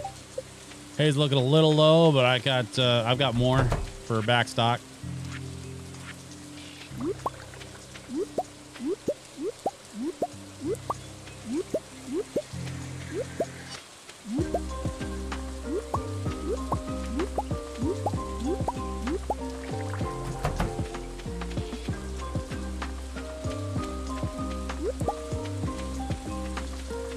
Get these truffles picked up before I forget again.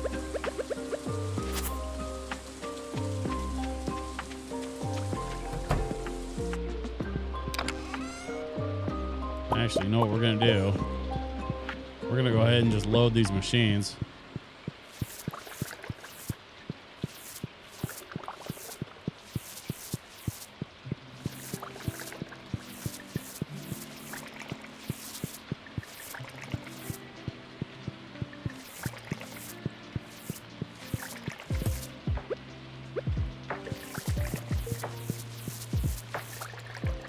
What we got here? Pokemon Gym? I know this song. It's a good song.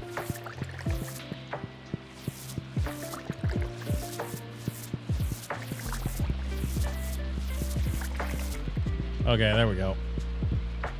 Let's put the rest in here. I need more hardwood, I think. Not sure what my current hardwood situations look like. I know I've got enough slime for those oil makers. I just don't know how I'm doing on hardwood, because that's usually the problem. Well, looks like I've got some. Oh. Enough for 5 more machines even. Let's go get those installed, and then we can head back to the house. Call it a day.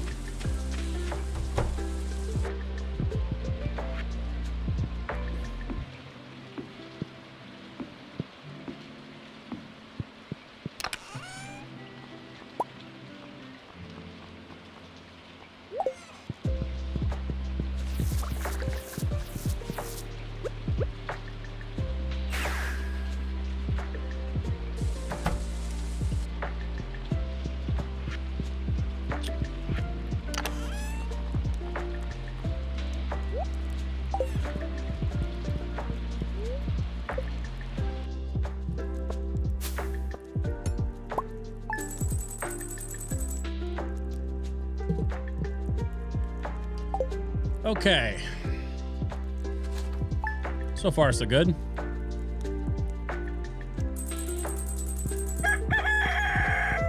Hello, children. Where's the other one? Okay, where's the other one?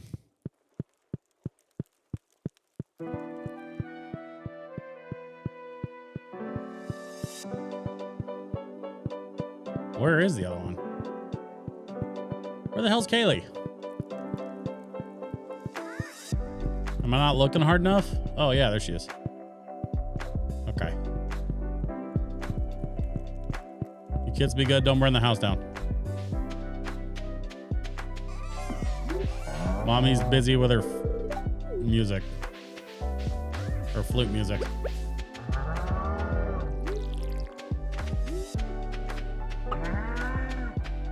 Well, since we're back, let's check in on the animals.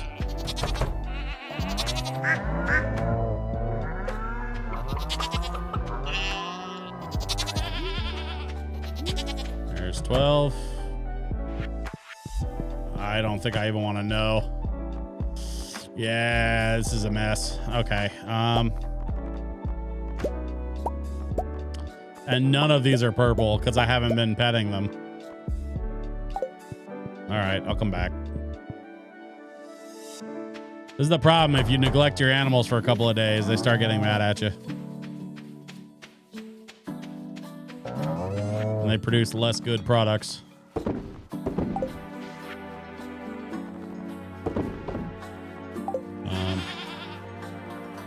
Drop that in there. Cinder shards are going to go in here.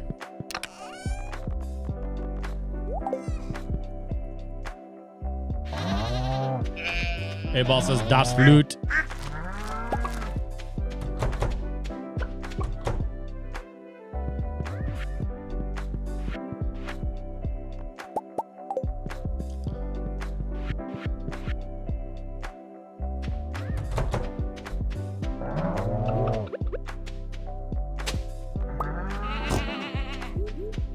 Let's get this stuff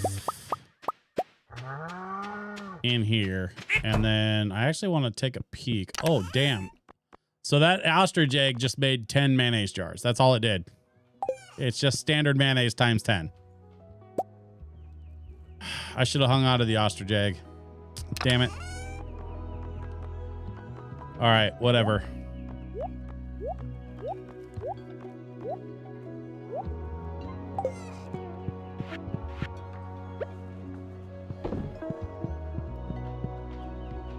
Kind of surprised that Abigail doesn't help out around the farm. She does sometimes. So Abigail usually will like repair fences and feed some of the animals. Although most of the animals are on auto feeders, so that's not that helpful. But like she'll water Swayze, and then like, you know, she'll take care of like some like little like to-do stuff. The big thing is fixing the fences. Like, because the fences deteriorate over time, even the iron ones that I have, because that's why I switched to mostly iron fences instead of the wood fences. Because the first time a wood fence like broke down on me, I was like, what? And then I realized that was like a mechanic of the game. So I was like, okay, well, I'm not using wood fencing anymore because that sucks. And so I've been only using iron fencing ever since. And but even the iron stuff will deteriorate. It just deteriorates slowly compared to the wood, but it does deteriorate. So having Abigail around means she'll go around and like fix the fences for me. I don't have to worry about it, which is actually pretty nice. Getting low on food. Okay, so I gotta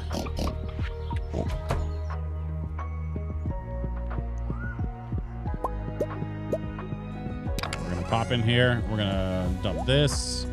We're gonna dump that. Dump some stuff in here.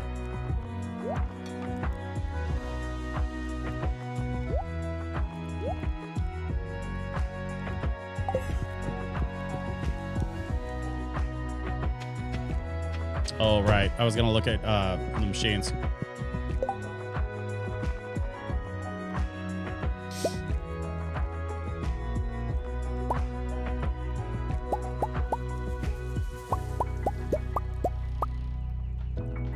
Okay, so I ran out of earth crystals and I ran out of gold bars. I've got enough for 3 gold bars, so let's go ahead and make them.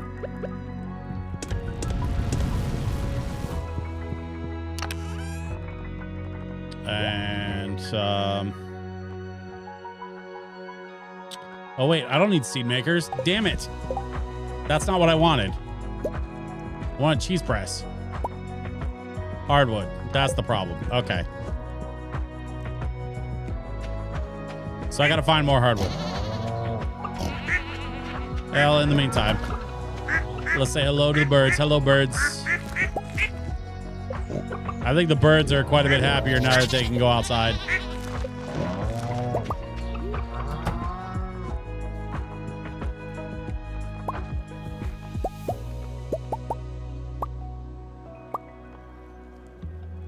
And once again, I'm going to have to come back for the rest because I've been falling off.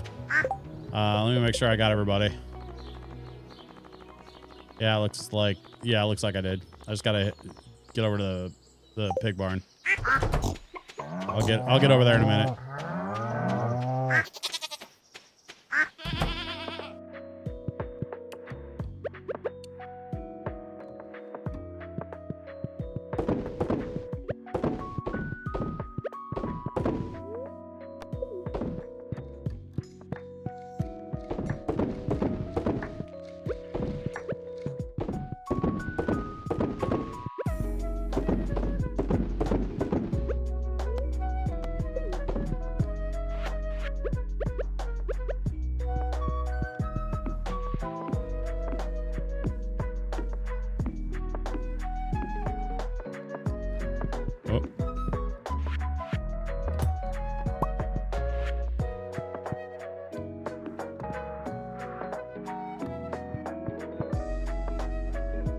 I'm gonna have to rearrange these. I don't like how this is all lined up. This kind of lined up weird. That's all right. I mean, it's not the end of the world. It's just, you know.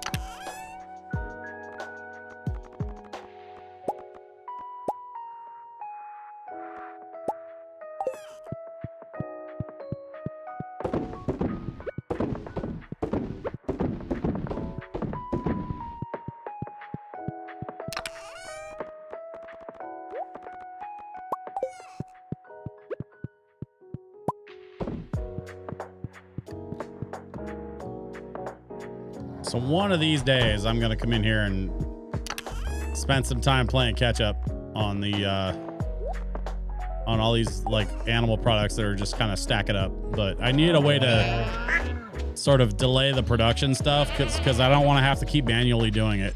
I've got other stuff I got to do, especially on the island, because the island is sort of the focus right now. Sell that. Oh, I got to put that back. Okay.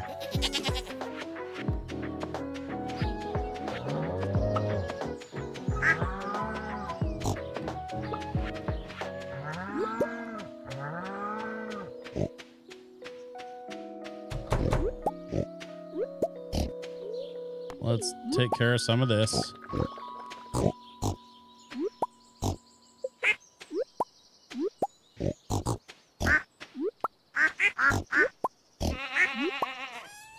Whoop.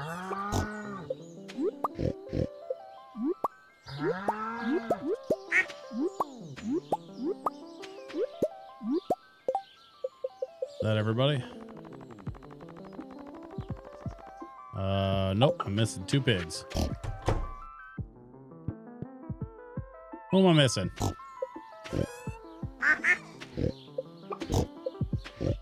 There's 1, there's 2. Okay.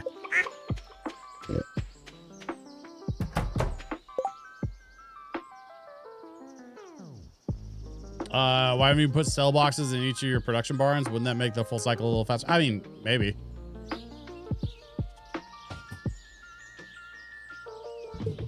It's not the it's not selling the shit that's the holdup. It's the actual production part. I don't have enough machines. So that's part of what I've been doing is focusing on making more machines. And then you know, just like I don't like the sell boxes are kind of the least of my worries, honestly, because like that's whatever.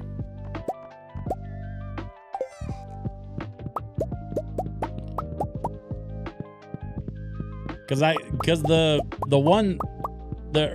two really boxes that I have are right by the front door of the house, so I can just kind of pop over there and drop off whatever I need to drop off. The bigger concern I have is being able to handle the volume, especially if I have to go to the island for a couple of days, which means it stacks up, right? That's been the real issue is if I go to the island for a few days while I'm doing stuff over there, the products in the barn will stack up, and then it takes me just that much longer to be able to like process everything. So I need more machines. Not because, I mean, partly because the animals are outputting more product than they were because they're higher level and stuff. But more to point, it's less about how much they're outputting and more about how much it's stacking up while I'm gone.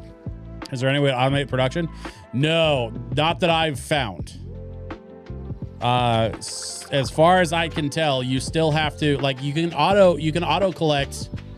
I've got an auto grabber in the barns, so like I can auto collect all the milk and eggs into like a central place, so I don't have to run around and milk each individual cow, that kind of stuff. But as far as like getting the milk into the cheese machines, I still have to do that manually. So what I need to do is make more cheese machines so that when I go to do it, I can do more. I can batch more of it at once. Rain with an E says hello. Hello, Rain with the E. It's good to see you. Welcome back to my Stardew stream, where we are discussing the benefits of the cadence of batch processing animal products.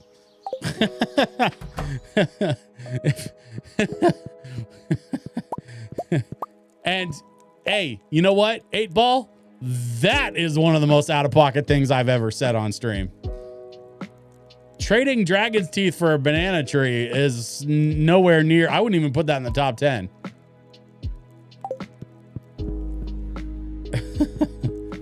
But discussing the cadence of batch processing animal products, yeah, I'd put that up there.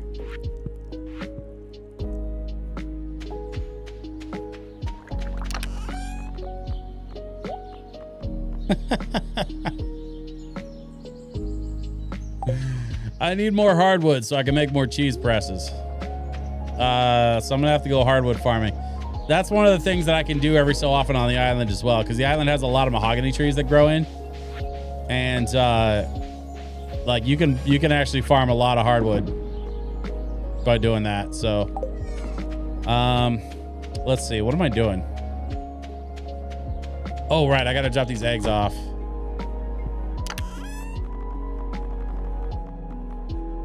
Yeah, so I got all this milk and eggs that's just like stacking up, so I need more machines to do more processing. Just dropped a Benji on a birthday present and I'm sick. Well, okay, so Rain, I have a lot of questions. First of all, what kind of sick? Is it like a cold or flu or allergies or something? It's not, I hope it's not anything more serious.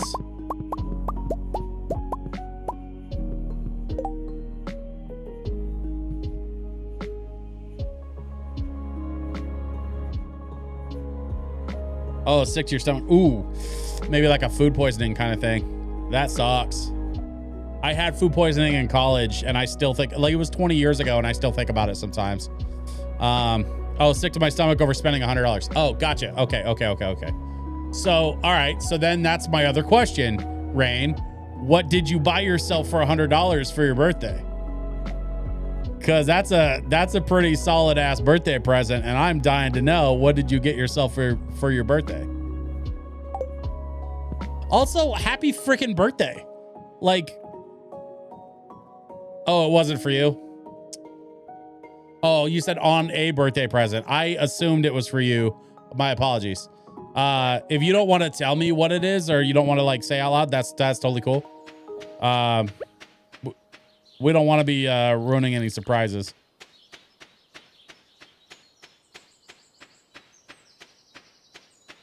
But you know what though? Like, okay, let me ask you this, Rain. I'm gonna in seriousness. Was it worth it? Is the person who receives this present gonna absolutely lose their shit?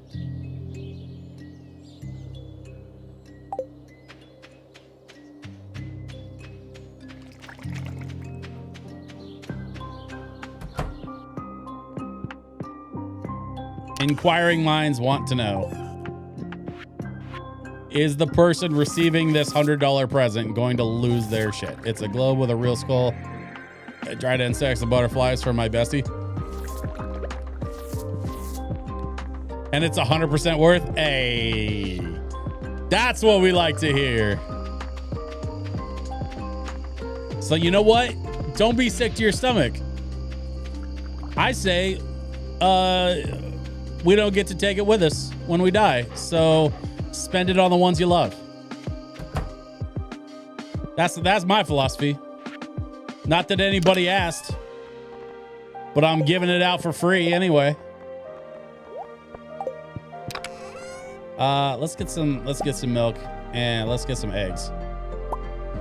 The eggs are already getting caught up. I really need more cheese presses. I've got to figure out this hardwood problem. Come on, get in there.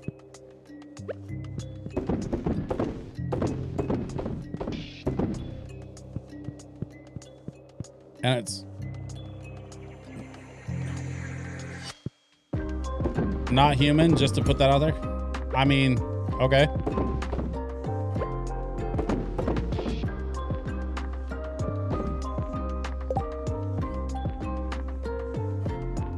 Switch, I know I'm gonna have to seriously think about picking up that Peanut Zoetrope record at some point. It's too cool not to consider.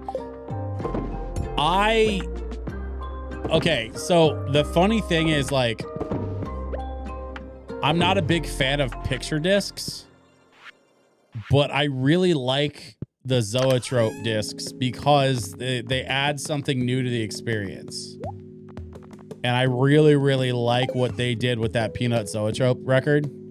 Plus, I mean, 8Ball, you've been around my stream long enough to know, like, I have been very, very outspoken and vocal about my opinion that Vince Guaraldi is one of the most underrated composers of the 20th century.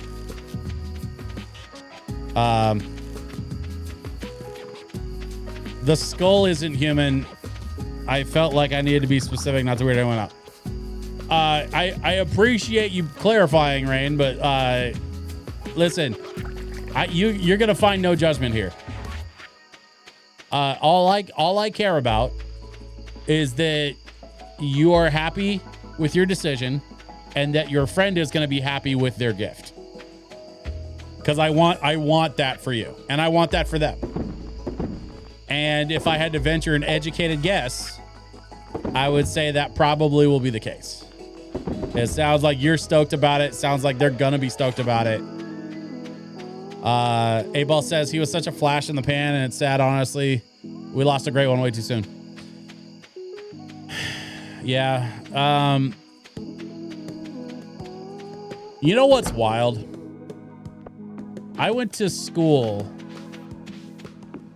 school with not one, but two piano players that got accepted to the Boston Conservatory of Music as an 18-year-old freshman.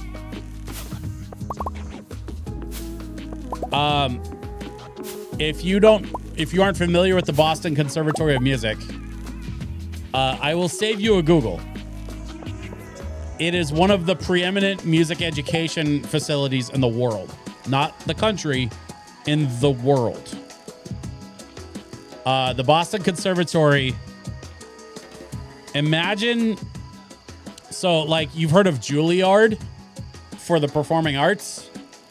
People who do acting or dancing on stage will go to Juilliard as like, and that's kind of like the preeminent school for performing arts. The Boston Conservatory is one of those kinds of schools, but for music. And I had not one, but two classmates that went to my school, my high school, that got accepted.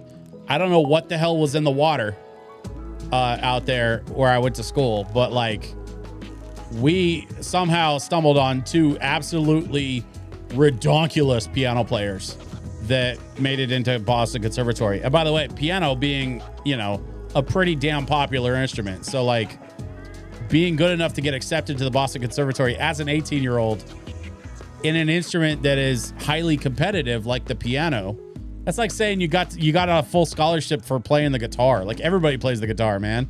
You got to be crazy good to like beat out everybody else on the guitar. Same thing with piano, right? And so like I went to school with these two dudes who were like super crazy good at the piano, and it was one of those like weird kind of unique experiences for me in my music education, where I got to play with like some pretty incredibly talented dudes. So like, you know, getting an education in some of the talents like Vince Guaraldi, like Count Basie. I got to see the Count Basie Orchestra when I was a kid. That was a really special opportunity for me. You know, it's one of those things that like you, even if you're not a hardcore music enthusiast, or if you didn't study music like I did, or if you didn't make a career out of music like I did, that's okay. I strongly recommend when a rare opportunity comes along to experience the highest levels of musicianship, you take that opportunity. I'll give you one more example. I had a buddy. Well, let me back that up. My dad had a friend. I completely missed the damn egg hunt, by the way. I just realized. Oh well, whatever. I don't like the egg hunt that much. My dad had a friend before he passed that he introduced me to, and this guy told me to come check out this blues band that was playing at this place in Portland. And I had a free evening, and I jumped in my car, and I drove out to Portland to go see this blues band.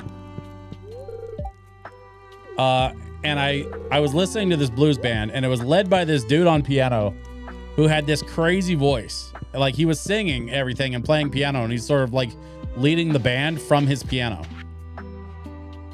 Okay, tomorrow's a Calico Day. Got it.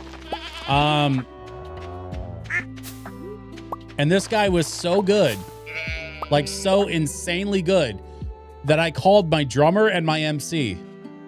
And I said, "What are you guys doing?" And they said, "Well, we're heading home." I said, "Turn around, come downtown, come to this address.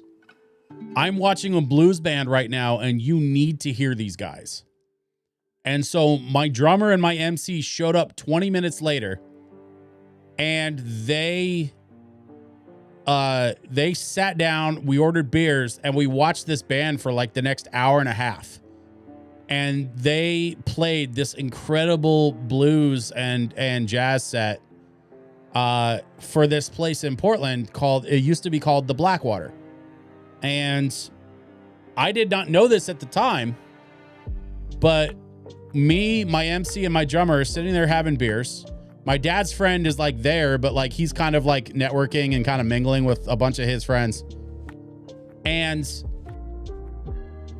we're sitting there just kind of having some casual beers and watching this blues band, just in complete awe of some of the most incredibly talented music we've ever heard in our lives being played live in the room for us, right?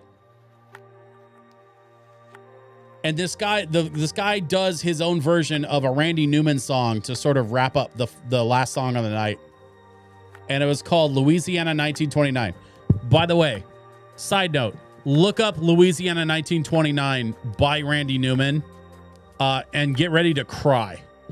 This guy had us in tears. Me, my MC, and my drummer were all fully emotional after this performance, this live performance from this dude. And we go home that night and we're all like thinking about this performance. And we're all thinking about the musicianship that we just experienced and how incredible it was. And 2 days later, I get a text message from my dad's friend who had originally invited me down there. The son of the owner of the Blackwater had taken over control when his father passed away and had sold it. We got to witness the last performance at the Blackwater ever in Portland because they like closed the next day indefinitely and then sold to like a real estate developer or something. So this local hole in the wall place where we saw some of the best music we'd ever seen in our lives, and we got to see the very last performance down there before it was just gone. Stories like that, experiences like that in music are so incredibly rare. So if you have the opportunity to seize a moment and just stop, turn off everything, shut off your brain, and just watch somebody perform real live music in a room like that, take that chance every time. You will so rarely regret it. Please trust and believe that. Rain says, have you ever watched the short album film Absolutely by Dijon? I feel like it's something you'd appreciate. I haven't, but I will absolutely write that down. I would love to check that out.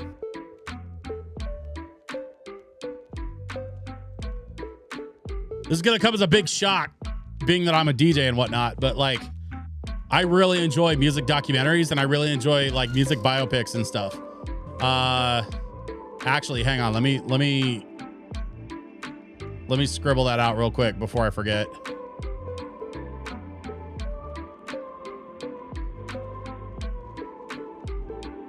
Stand by, everybody.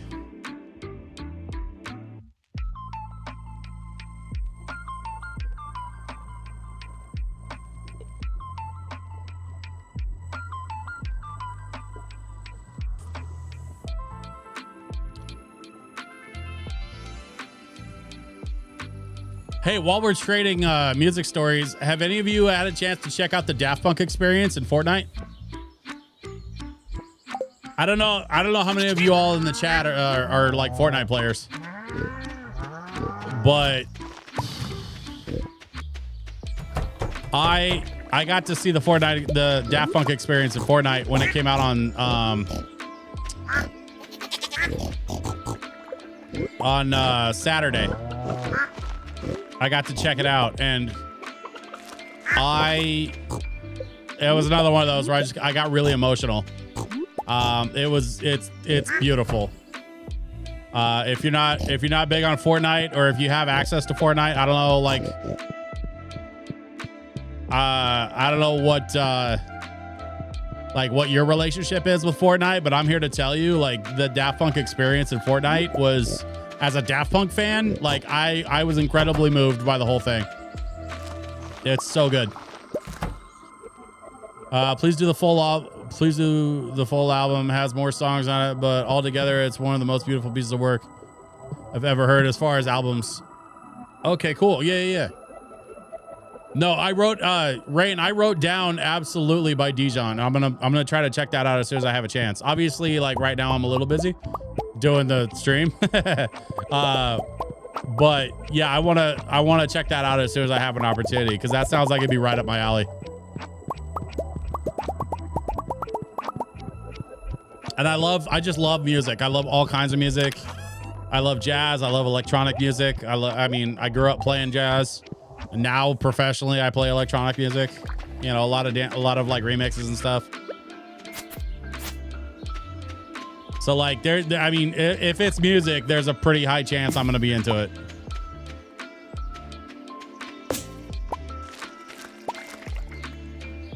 I've got a couple of couple of country records on the shelf, some hip hop. That whole shelf is hip hop.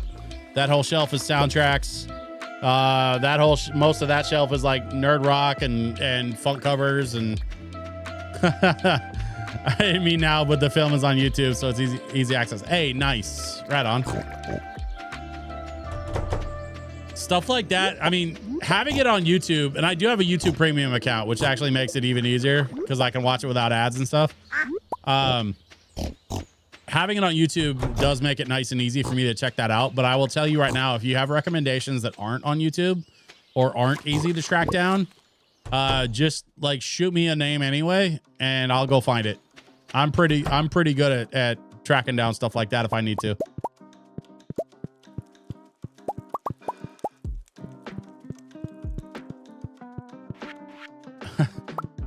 Back in the olden times, when we still had cable television, I used to turn on a channel called Palladia, and I would just let it run like during the day, like in the house. And Palladia was a mix of like rock documentaries and concert footage. 8-ball. You're ridiculous. Oh, right. I need hardwood. Shit. All right, let's go farm some hardwood. Let's put these in here.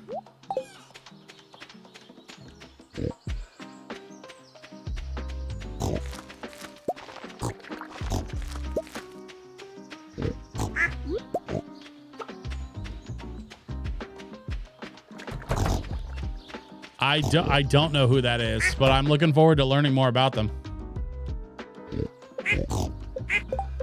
Did I get all the pigs already? I feel like I did. Yeah, I did. Okay.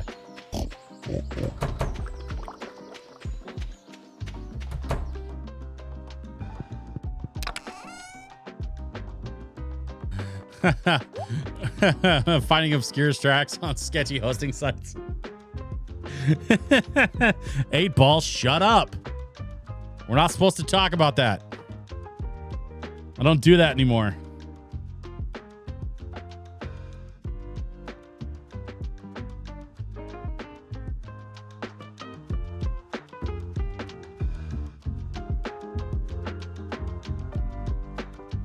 By the way, this is off the brand new Undertale Volume 2 from Save Point. So, like, they had an Undertale record already at Kiraga that was, like, pretty chill. And Save Point was like, no, I think I'm going to do my own Undertale. And he made his, like, super jazzy and a little bit more upbeat. Like, it's still very lo-fi, but it's like a jazzy lo-fi, so it's got a little more energy to it. And, like, I am all about it. I get so hyped with those jazzy, like, remixes that Save Point does.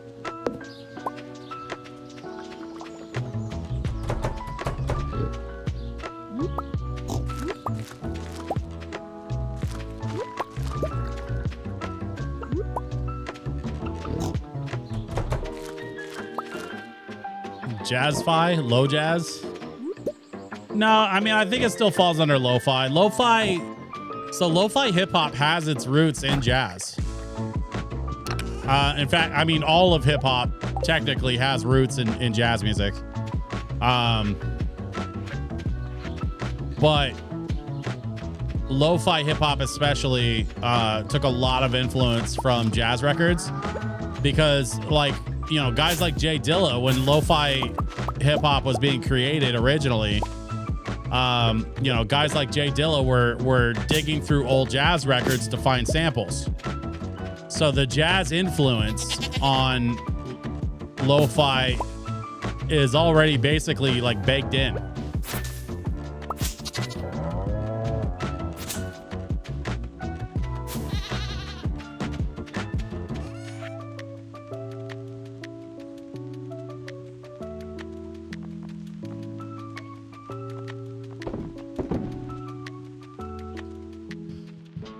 If you like the film album, search up and okay.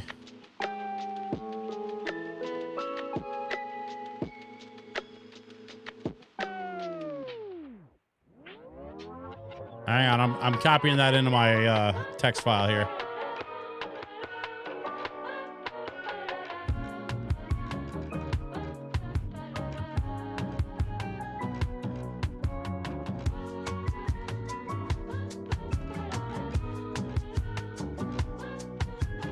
Okay, cool.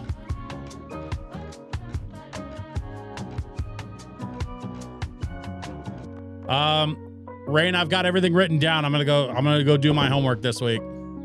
Well, actually, no, I have a gig. Hang on. I've got a gig on Saturday I need to prep for.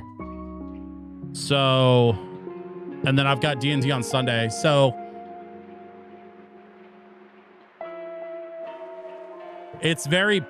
Rain, I have that stuff written down, but it's very possible I won't get a chance to like actually take the time to like watch that stuff until like Monday or Tuesday of next week. So I want to just set that expectation. Like, it's very possible that I'm just going to be busy the rest of this weekend because I've got an event on Saturday I have to prep for, so I'm going to be kind of tied up the next couple of days. I am going to be streaming Friday night. But basically, if I'm not streaming, I need to be working on DJ stuff to get ready for this event on Saturday. But yeah, Rain, check back with me next week and I'll see if I can get a chance to like, I'm going to try to find time to watch that stuff before next Wednesday's stream. So like, check back with me next Wednesday if you haven't heard from me yet about that stuff. Abel says, I have an unforgettable musical experience, but it wasn't a live listen thing. It was listening experience from hearing a track off an album. I'll never forget hearing, also Sprock's Zarathustra by the Portsmouth Symphonia. Yeah. Quite possibly the worst and funniest track I've ever heard.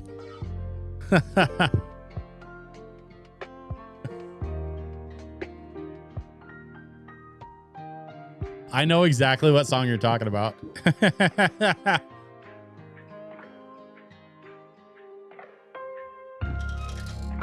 You know what that song reminds me of is that video clip of that guy. He's playing the William Tell overture, but he's playing it upside down. And he's like playing it wrong, but you can't tell that there's anything wrong because of the way he's playing it. And then he like stops and then flips the sheet music right side up and then starts playing William Tell and the whole crowd starts laughing.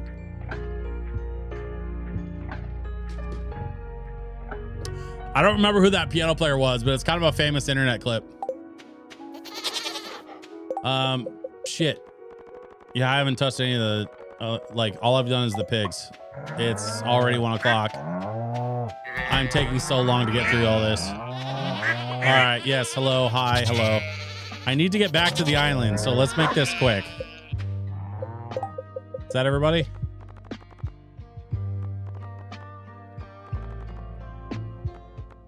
It's not that I don't love my animals. I'm busy and I got shit to do.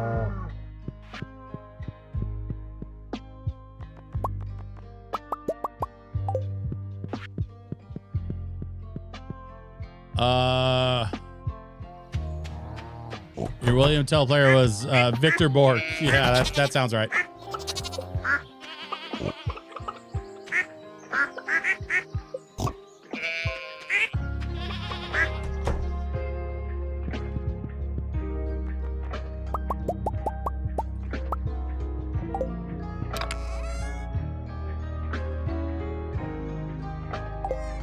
I'll deal with the hay in a second. I mean, the hay, like we're getting low, but we're not there yet. So that's fine. I got to go restock on hay. I might have to get down to Marnie's.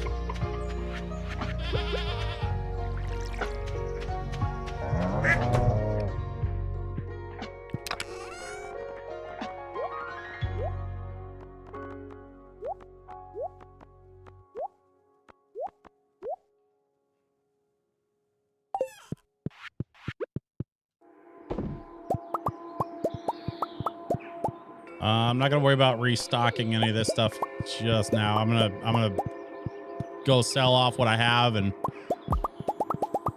try to get to the beach before Willie's closed,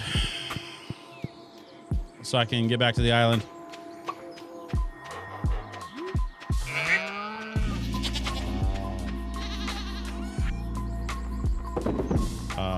Sell.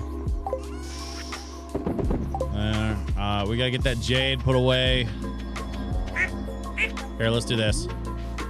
So I'm not backtracking twice. Oh, I gotta make more beast totems too. All right.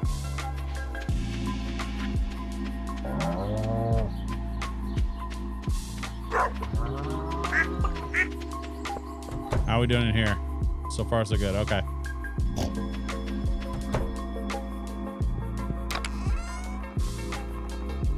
That away. Let's put that away. Let's put these away.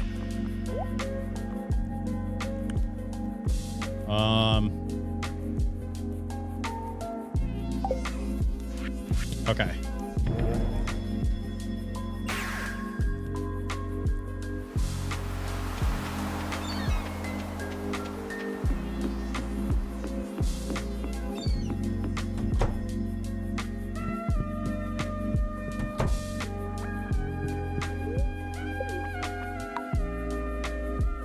Yada, yada, yada. We're skipping ahead. Okay.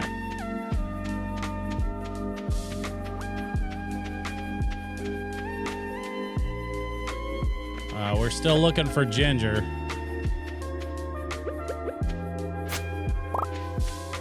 Oh, looks like some of my stuff's grown in. All right, so let's go in here.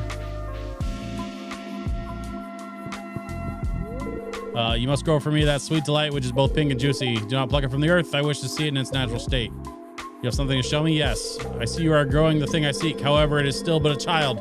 Come back when it has matured. Okay. So the melon's not done yet.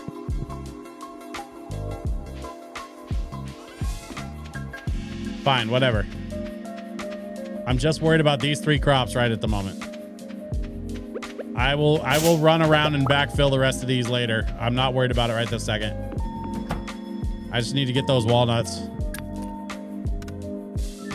Take that. Let's see. These can go in here. These can go in here. And then I'm gonna go looking for ginger.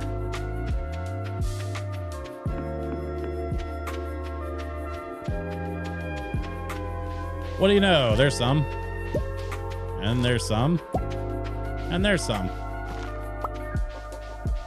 What else we got?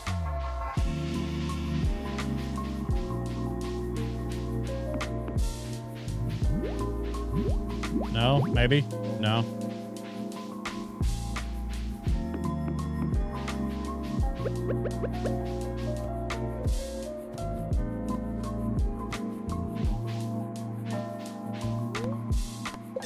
Try the dig site.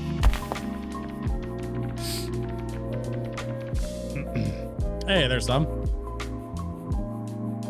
Let's see.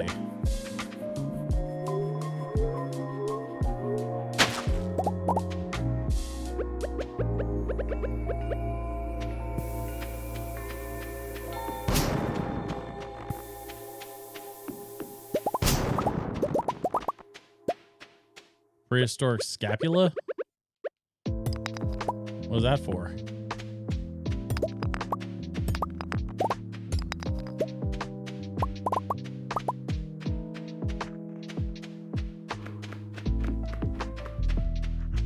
Nothing up here. What about in here? A single mushroom. Sure.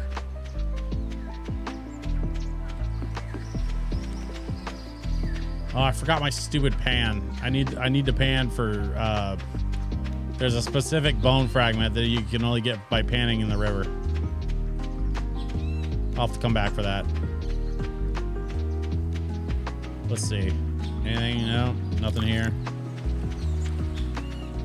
Okay.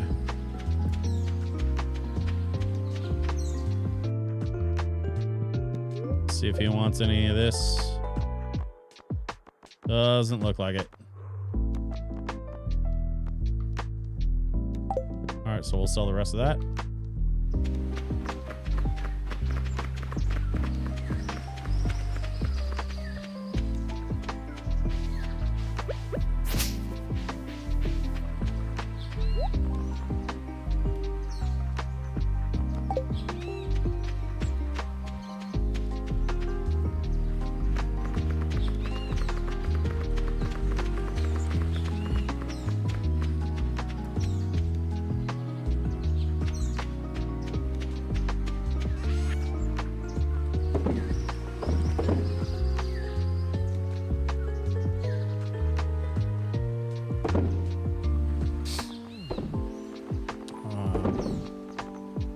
even sell that. Sell that.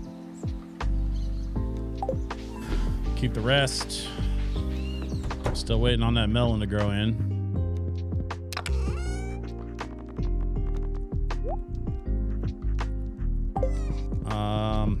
It's late enough. I'm not gonna worry about the volcano tonight.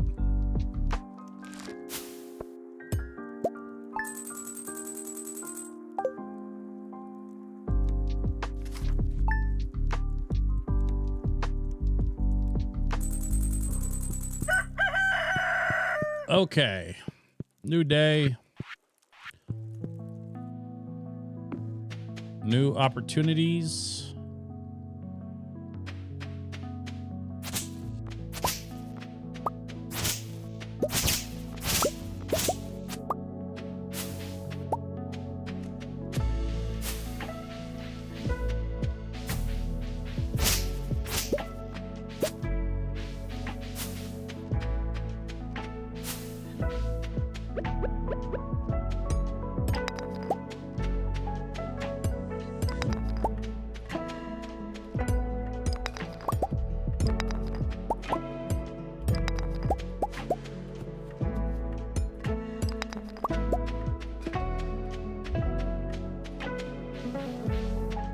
More Undertale.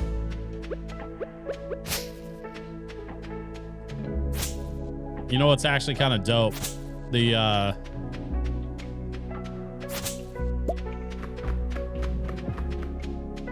I guess it got announced, so I can go ahead and talk about it. So my friends at Kiraga Records, they produce all this lo-fi music that we're listening to. They also produce under a label called Furaga Records. So Kiraga Records is the lo-fi stuff. Furaga Records is the high-energy electronic, like EDM, dubstep, house, drum and bass, that kind of stuff, like higher energy remixes, right? And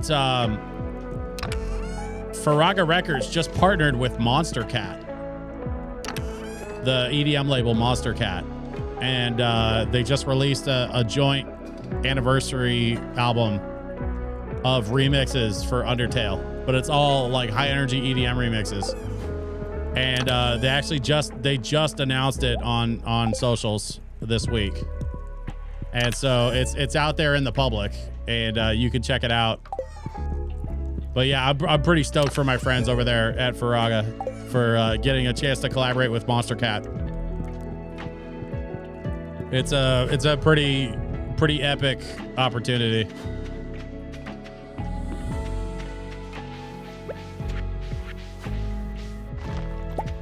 More ginger.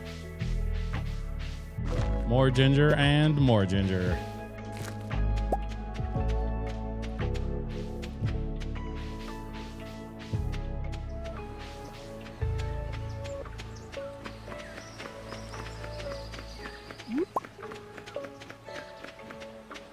Let's save some of these coral bits for the beach totem. The other thing I need to do is save up 10 dragon's teeth. I already saved up 5 for the banana tree. So, the next goal with the dragon's teeth is to save up 10 dragon's teeth so that I can get the totem that allows me to warp back to the island whenever I want. And that's going to be the first one that I try to get, but the dragon's teeth are going to be the hard part because I also need star fruit, but I have star fruit for that. Desert Festival is open. Okay.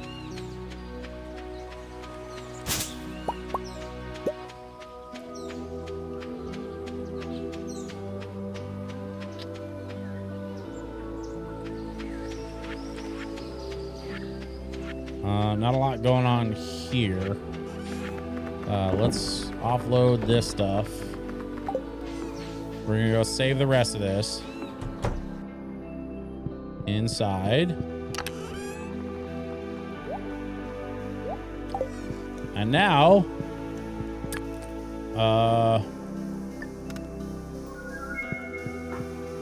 we're gonna go do some mining.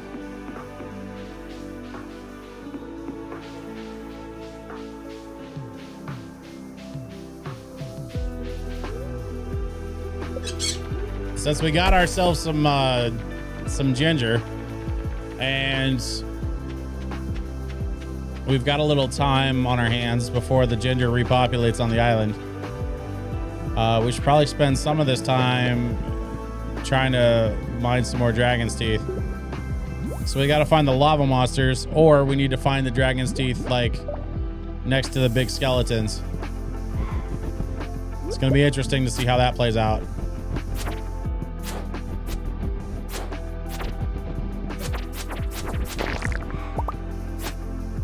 Hey, stop that.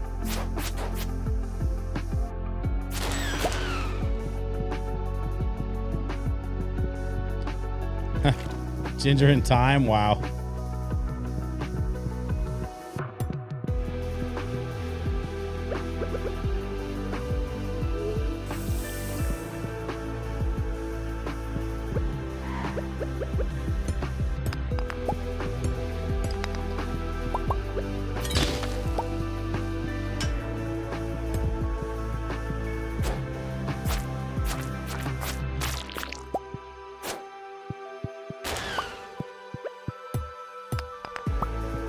This is a weird place to put the door, but okay.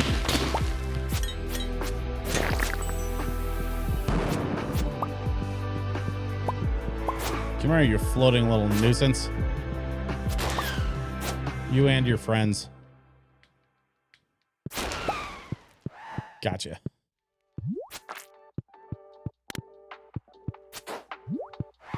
Oh, I didn't hear a door after the switch, which means there's a second switch. I gotta find the other button. Where's the other button?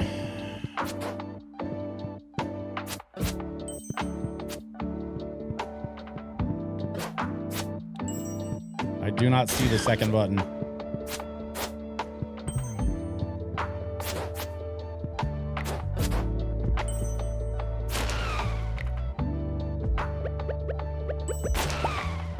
Gotcha. Sucker.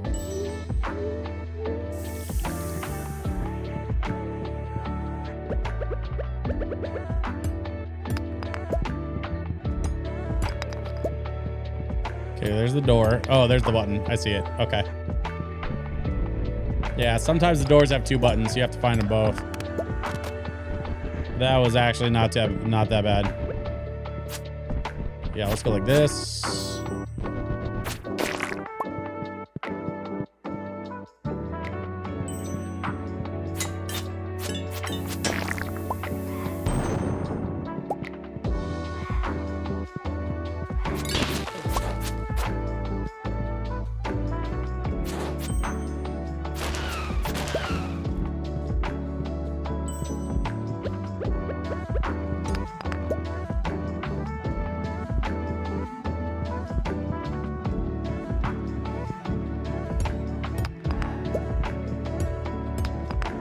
There's no way to get through that.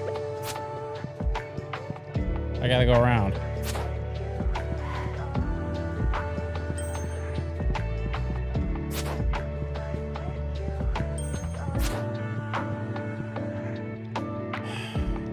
Let's see.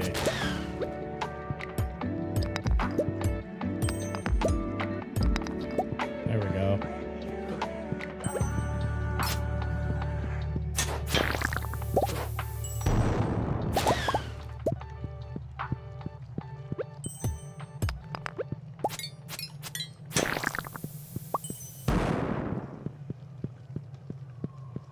That was a weird layout. What even is this volcano run? This is the weirdest collection of rooms I've ever seen. I'm still only on room number 4. Like, what even is this?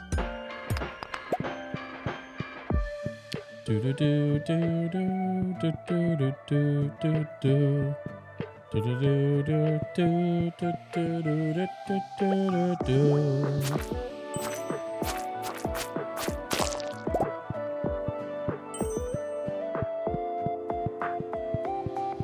Okay, who moved the door?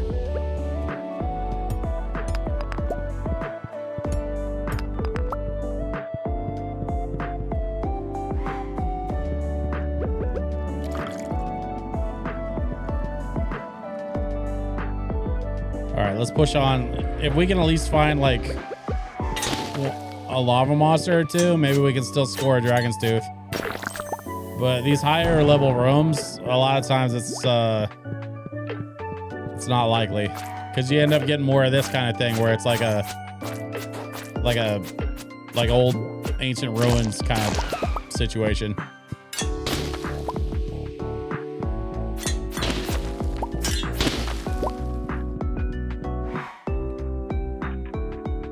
I've got the music up kind of loud tonight.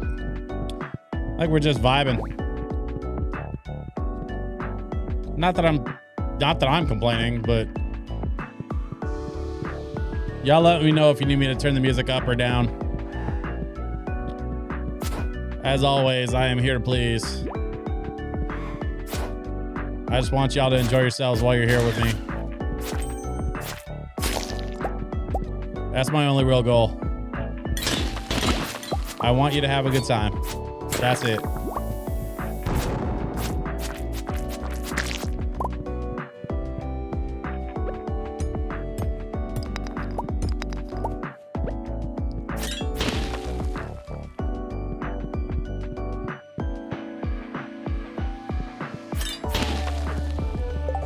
Oh, I need that hardwood. Squire's helmet. The face is exposed to increase airflow. What? That's what? All right, man. Sure. Whatever.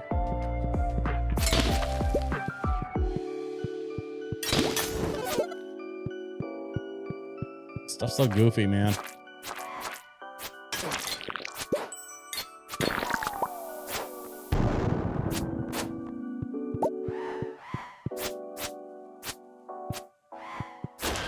Come on. Let's go.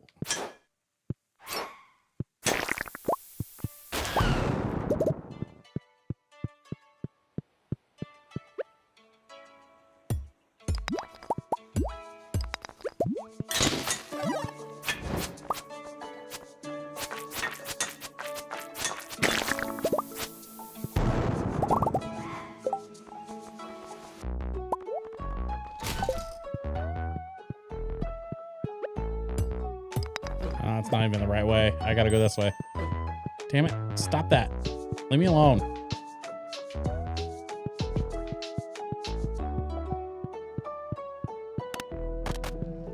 I heard the door open. So... Oh, is this door here? Okay. Which means there's probably more doors. How many buttons does it take to get into Mordor?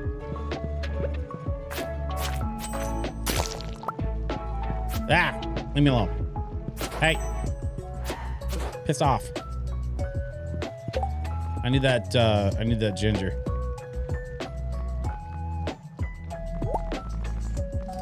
Tarot tuber's gotta go.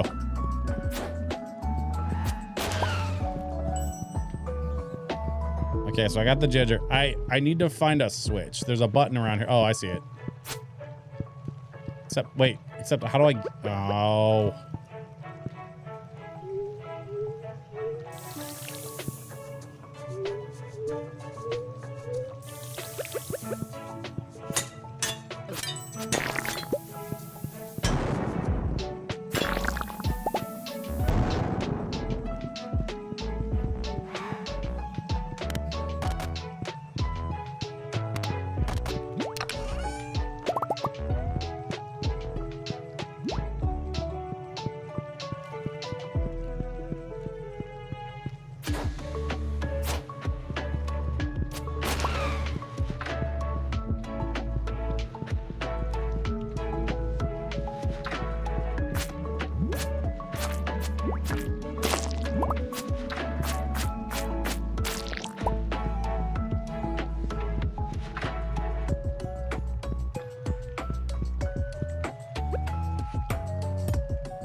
There we go.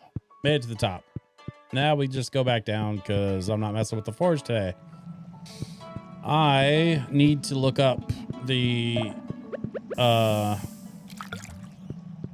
need to look up the which gems do what for the forage to power up my swords.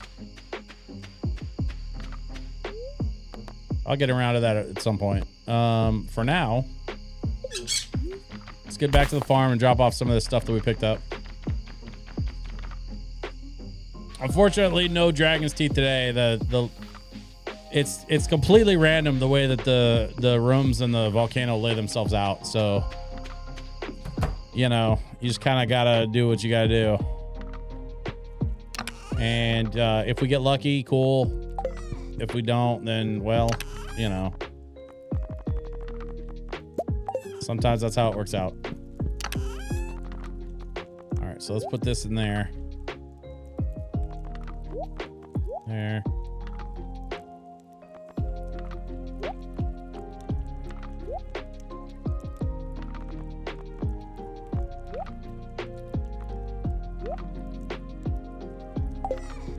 The rest can go in here.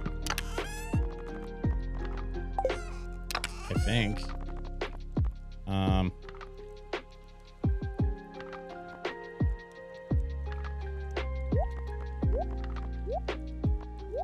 Yeah, we're just gonna save all that in there. Save that. Put the cinder shard in there, and then the seeds go in here. Lots of pineapple seed. Actually,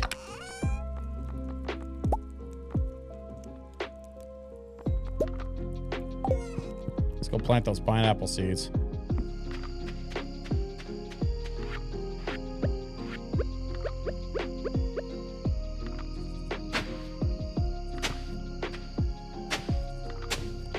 Yeah, we should make all this pineapple.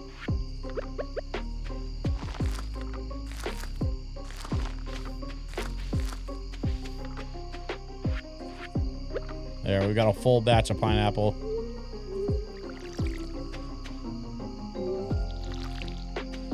And we could probably make this one pineapple too. Don't have quite enough, but we can do most of it. So let's do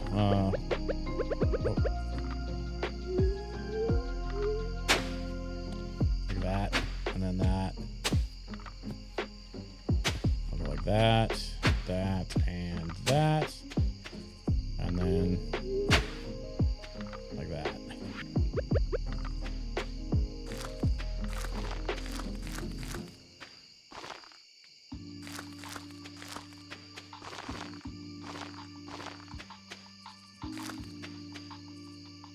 Damn it. Ran out of time.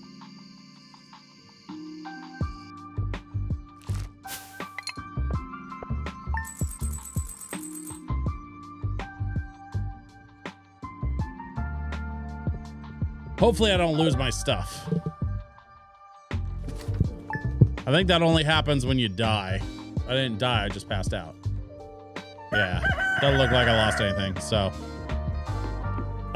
And it looks like that melon's grown in. So let's take care of the melon.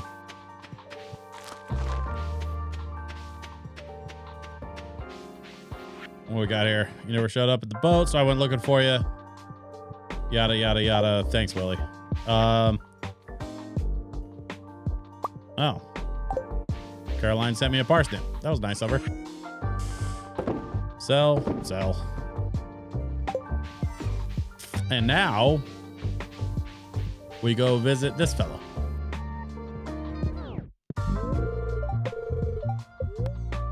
You have something to show me? Yes, I do. Yes, this is it. It's bringing me back to the old days, sunny days when things were sweeter. Oh, I could take a big juicy bite, but I won't. Yeah, you could. I can get more. Cribbit. Yes, I am very pleased. Here, this is for you. Dang, 5 more walnuts. Okay. I wish to see the long yellow thing which tickles the skin and waves in the wind. You have something to show me? Yes, I do. Boom. Yes, this is it. It reminds me of an old girlfriend. Look here, I could tickle you with this, but I won't. I'm very pleased. Here, this is for you. 5 more golden walnuts. We are 3 shy. I would like to see the zesty ground fruit, which maketh the breath stink. You have something to show me? As a matter of fact, I do. That's garlic, sir. I ate this once long ago. It gave me a pungent aroma for days. Reminds me of Papa when I was just a tadpole. I could take a bite and produce that poignant odor once more, but I won't. He just wants to see the plants. He doesn't want to try them. Dude, you can have them. I'll grow more. I know exactly where to get all that shit. One last reward for you, my friend. And we're at 22. Y'all, we're at 22. Okay, this is it. This is what we've been working towards. The time has come. If you're still with me, time to clock in. I have been busting my ass trying to unlock this corner of the beach. And the way we do that is by giving this bird 20 gold walnuts. Please build the damn thing. Reach for the stars from Sonic Colors. Perfect time. We have a beach resort. Okay. And now that we have a beach resort,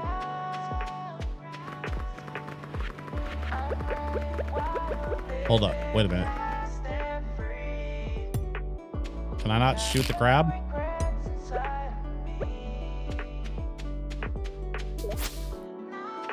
Apparently not. But I can go over here. Oh my God. Okay, first things first. Nope, too hard.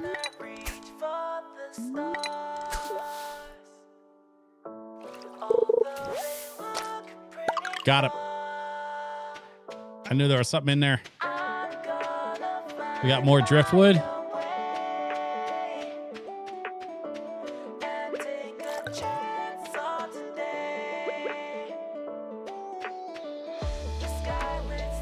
How do we,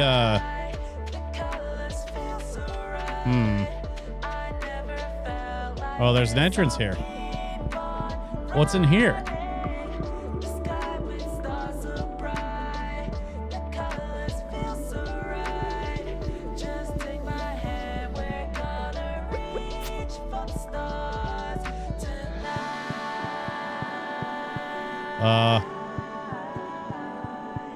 What? There's nothing in here.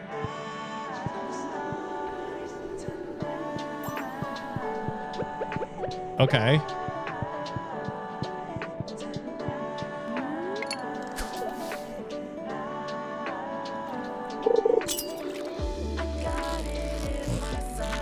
What is this? What do we got here? That's a gold chest. I got a gold chest. What was that? A flounder?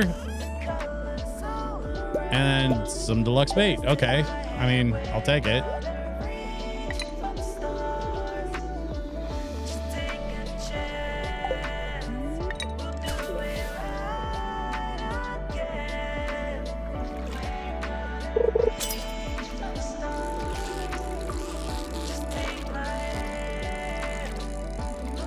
Another flounder, probably. Yeah.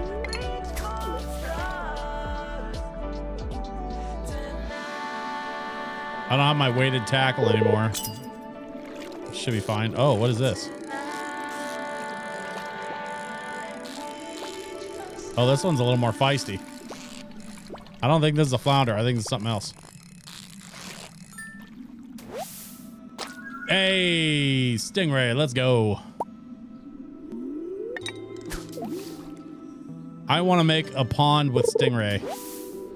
Found a golden walnut.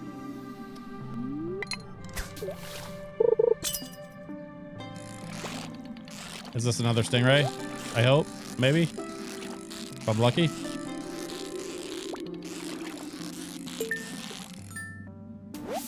Nope. That's a tuna. And a bone flute. I could sell that for 300 bucks.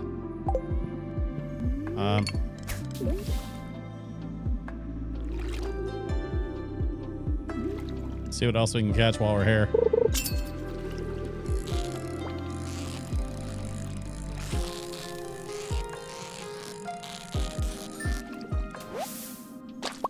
Another flounder.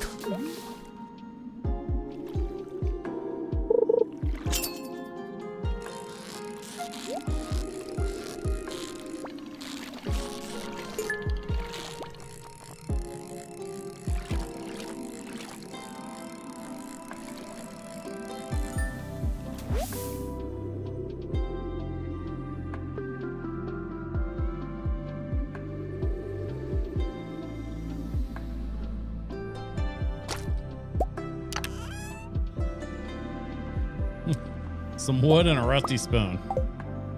Man, these treasure chests are awful. I doubt I'll find anything in here. Oh, never mind. I found a golden walnut. Huh.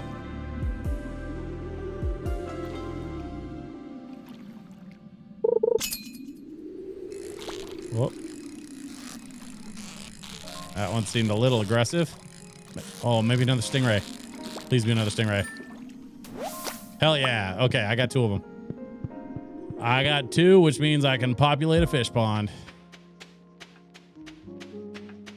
We're going to take these stingray back to the main farm. And we're going to see what we can do about populating another fish pond. There's a golden walnut there.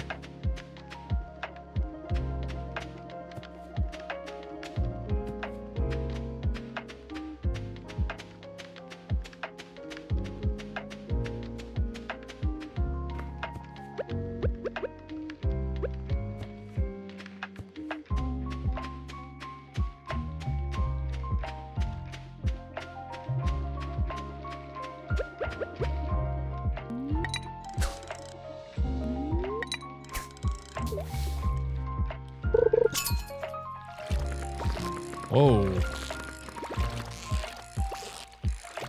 This one's real feisty. I probably need a better lure for this. I might not be prepared. Come on, come on, come on, come on. Let me get this guy. What is this? A puffer fish.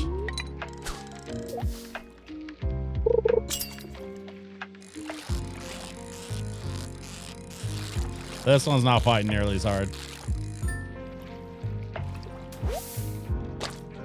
Oh yeah, lionfish. They're easy.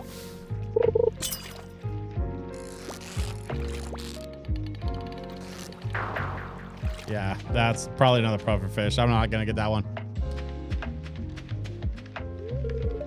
When Sun is angry, it feels good in the jungle.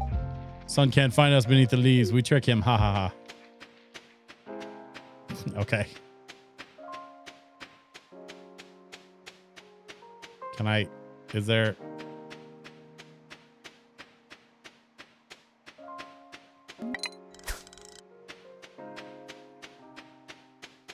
I can't interact with anything. Okay. It's weird.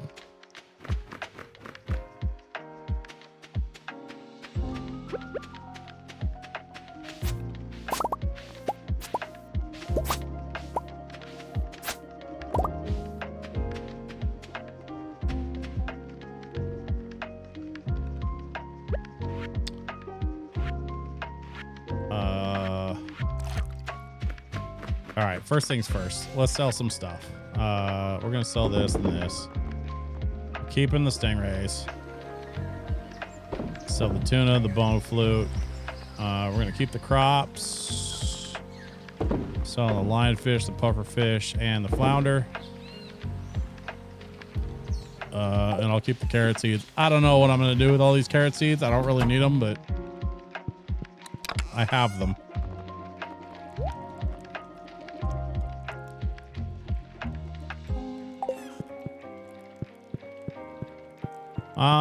All right, well, at this point, we kind of accomplished most of the stuff that we set out to do today, except for the banana tree, which we got the banana tree. We just need to give it like a month to grow in, which is not going to happen tonight on stream. So, I think what we'll do is just look forward to following up with the banana tree on Friday.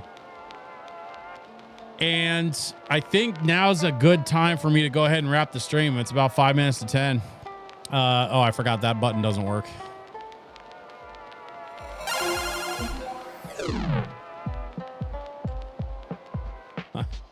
I forgot to, yeah, there we go. Okay. Hey, listen, thanks very much for hanging out tonight, y'all. I appreciate you being here. If you can make it out to Double Jump Video Games on Saturday, I'd love to see you. If you can't, that's okay too. It's kind of a last minute thing, but I am excited about it nonetheless. Double Jump Video Games has been like steadily growing their profile here in the local gaming scene. They haven't been around as long as like a Video Game Wizards or you know, like even like a side quest. Double Jump's kind of the new kid on the block, so to speak, when it comes to the bigger video game stores. But seeing them move into a bigger space where they can open up the kind of store that they've always dreamed of has really been something special to follow along with on the YouTube channel. And getting to see it in person on their grand opening day is going to be even more special for me. So I'm going to take a camera. I'm going to try to make a YouTube video out of it. I think it's going to be a lot of fun to go and hang out and, you know, and make some memories with those folks. So I'm looking forward to that on Saturday. But before Saturday, I'm going to be right back here Friday night at 7 p.m. Pacific time on twitch.tv/DJ_SwitchPDX to do this all over again.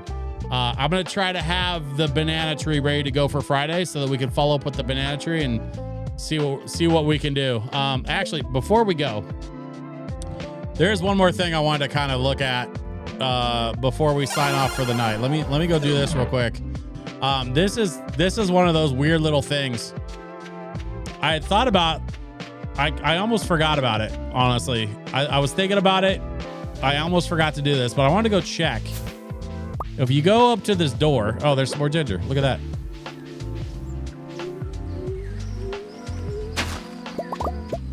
If you go up to the door over here, it tells you how many walnuts you've... oh, wow. I guess we hit 100. And I guess we accidentally triggered a cutscene. So let's watch the cutscene.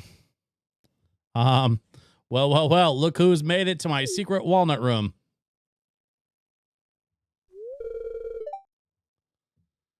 I'm truly impressed. Even though you only needed a fraction of the walnuts to gain full access to the island, you decided to push yourself further. Your desire to enter this secret door was so strong that you went above and beyond to get inside. That drive is what sets you apart, kid. You've got a very special energy. That being said, you weren't under the impression that the challenge ended here, were you? No. In fact, the challenge has just begun.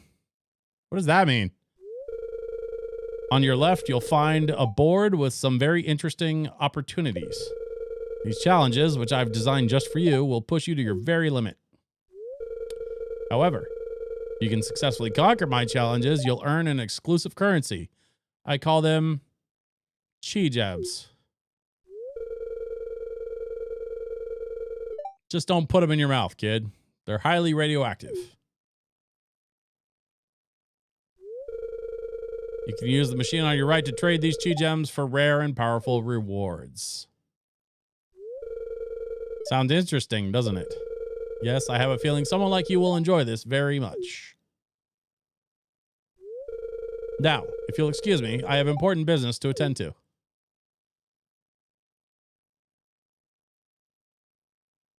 Dude, what? Your task is to make it to level 100 in the Skull Cavern. However, you can't eat or drink anything while there. I could do that. Give 50 loved gifts in 1 week.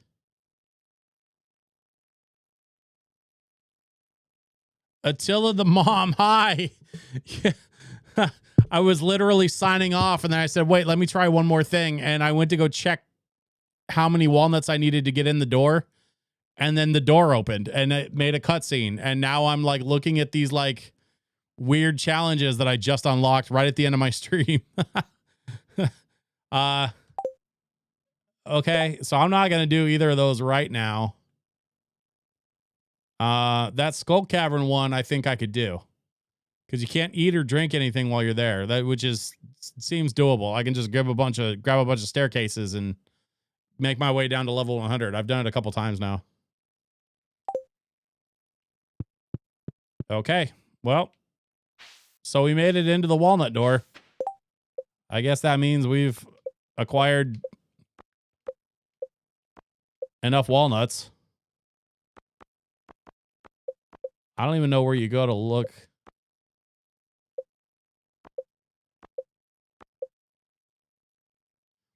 Okay, so you load up on coffee and mining luck before going in. Take staircases and bombs. Mining luck food. Shuya-kun, hope you had a good week so far. Hey, Shuya-kun, good to see you. Yeah, Attila the Mom, you're absolutely right. That's easy. But yeah, I don't know exactly how many walnuts I've acquired, but it's at least 100. Because it doesn't say. Oh, weird. Okay. Pierre's missing stock list. And enricher, place on a sprinkler and load with fertilizer, automatically apply with a pressure nozzle. Place on a sprinkler, increases watering range. A key to the town. Allow access to all buildings in town at any time, day or night. Galaxy Soul. Forge 3 of these into a galaxy weapon to unleash its final form. What? Yeah, there's some weird stuff in here. Jeez. All right. Well, as I was saying, before I accidentally triggered a cutscene, I'm gonna be wrapping up the stream here, but I've got an event at Double Jump Video Games for their grand opening at noon on Saturday. It was kind of a last minute thing, but I wanted to let you all know before I post anything about it in Discord or on social. And with that being said, I want to thank you all very much for stopping by tonight. I will be back Friday at our regular time, 7 p.m. Pacific time on Friday. I will come and do, we'll do our regular lo-fi and Stardew stream on Friday night. And then Saturday morning, I'm going to go play with the folks at Double Jump Video Games. I have a question for you. As someone who's lived in both Oregon and Washington, which do you prefer and what are the pros and cons of each? I'm looking at property from North Cali to Port Angeles. So if you can afford Oregon, I prefer Oregon. I will say both Oregon and Washington, like politically speaking, they're extremely similar. And so like, when it comes to like politics, if you're choosing between Oregon or Washington, there really isn't much of a difference. You've got a lot of larger cities that are very, blue sided. You've got a lot of smaller cities that are very red sided. But even the red sided folks it's not like the deep South. You know what I mean? Like it's the Pacific Northwest either way. That being said, in Oregon, you don't have sales tax. In Washington, you don't have the same type of property tax. You do have like some taxes you have to pay on the property, but it's not the same at all. Like it's not even close to the same that you have to pay in Oregon. Because Oregon has property tax, Washington has sales tax. Like, government's got to pay for itself one way or another. And so living in Vancouver and being able to drive across the bridge into Oregon anytime I like absolutely need something where the paying the tax would be cost prohibitive, it is so much easier for me to go across the river into Oregon and make purchases in Oregon if I need to. And so I do enjoy having sort of the best of both worlds by living in Vancouver and being able to drive into Oregon, either to like do DJ business stuff or to like if I need to make any big purchases like laptops or whatever. But like honestly, that's I think the big difference for me. The only real reason, wow, the audio just cut back in. That was weird. The only real reason why my wife and I decided, well, there's two reasons why my wife and I decided to buy a house here in Washington instead of in Oregon. One is because she's from here and her family is here. We live fairly close to her family, and she wanted to be close to family. And I agreed with that. I'm fairly close to my family. We're straight down 205 from my mom's house. So like we live, where we live, we're fairly close to both of our families. But up here in Vancouver, we're much closer to hers because her whole family lives here in Vancouver. The other reason why we bought a house here in Vancouver is because there's a program that Washington State has for first-time home buyers, where they will actually allow you to set up a separate loan that will roll into your mortgage to help cover the down payment for your first home. And that was the big thing for us. Was the only way we were going to be able to get a house is if we had assistance with the down payment. And in Washington, we could get that without too much headache. I think out of pocket, we bought our house for like $1,500. But then we have a mortgage that we've been paying every month since. So like, you still have a mortgage. It's still a house. You still got to buy the house. But being able to get into the house was the big barrier for us. And with Washington State, that was much less of a barrier than it was going to be in Oregon. Won't apply to me, but good for new home buyers. Yeah. So that was but full disclosure, like that was the big reasoning for us. Her family's here, and we had an opportunity to take advantage of a first-time home buyers situation. So buying our first house here in Vancouver made a lot of sense on both fronts, and so that's what we did. And we got very lucky in some ways that we were able to pick up a house in April of 2020 is when we signed the papers. We moved in May 1st of 2020. And with the kind of the housing market getting affected by COVID right around that time, like we got a really good rate. So, that's basically all I can tell you. If you have more questions, Attila, I really want you to hit me up on Discord. Please ask me whatever questions you want. I'd be happy to answer. But for now, I do need to wrap up the stream and I do need to say goodnight. So, I want to thank you all again for coming and hanging out. Don't forget, Friday we'll be back here 7 p.m. Pacific time for more Stardew and LoFi goodness. And if you can't make it Friday night, if you're local here to the Portland area, please come out to Double Jump Video Games brand new location on Saturday. And I'll be starting at noon. I'll probably go like noon to like 3 or 4. I haven't really figured out yet how long I'm going to play. But it should be a good time. And, video game store. Like I'm going to be DJing in a video game store. Like it really doesn't get much better than that. Anyway. Thanks very much for hanging out, y'all. I'll see you next time. Bye-bye.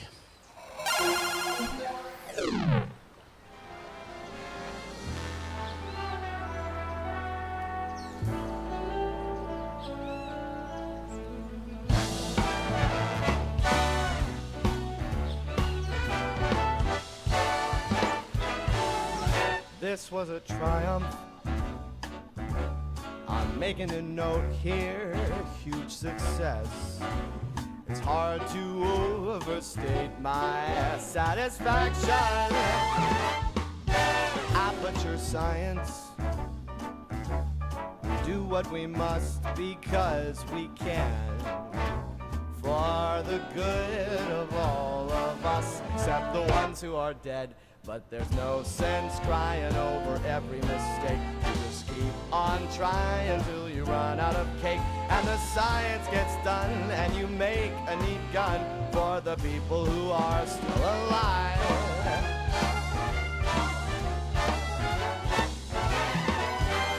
I'm not even angry.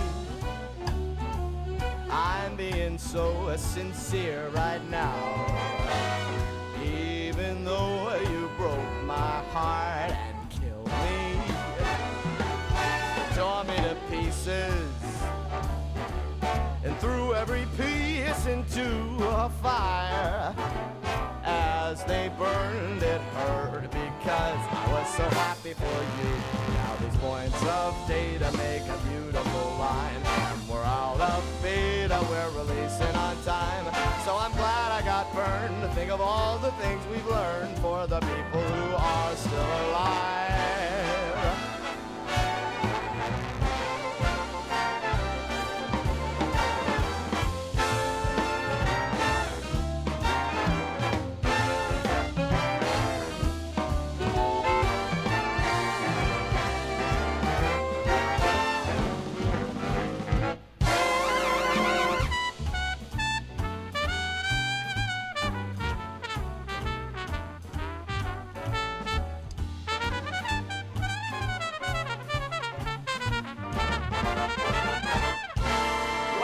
at me still talking when there's science to do. When I look out there, it makes me glad I'm not you.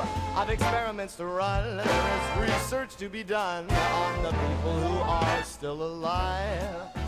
And believe me, I am still alive. And while you're dying, I'll be still alive. I feel fantastic and I'm still alive.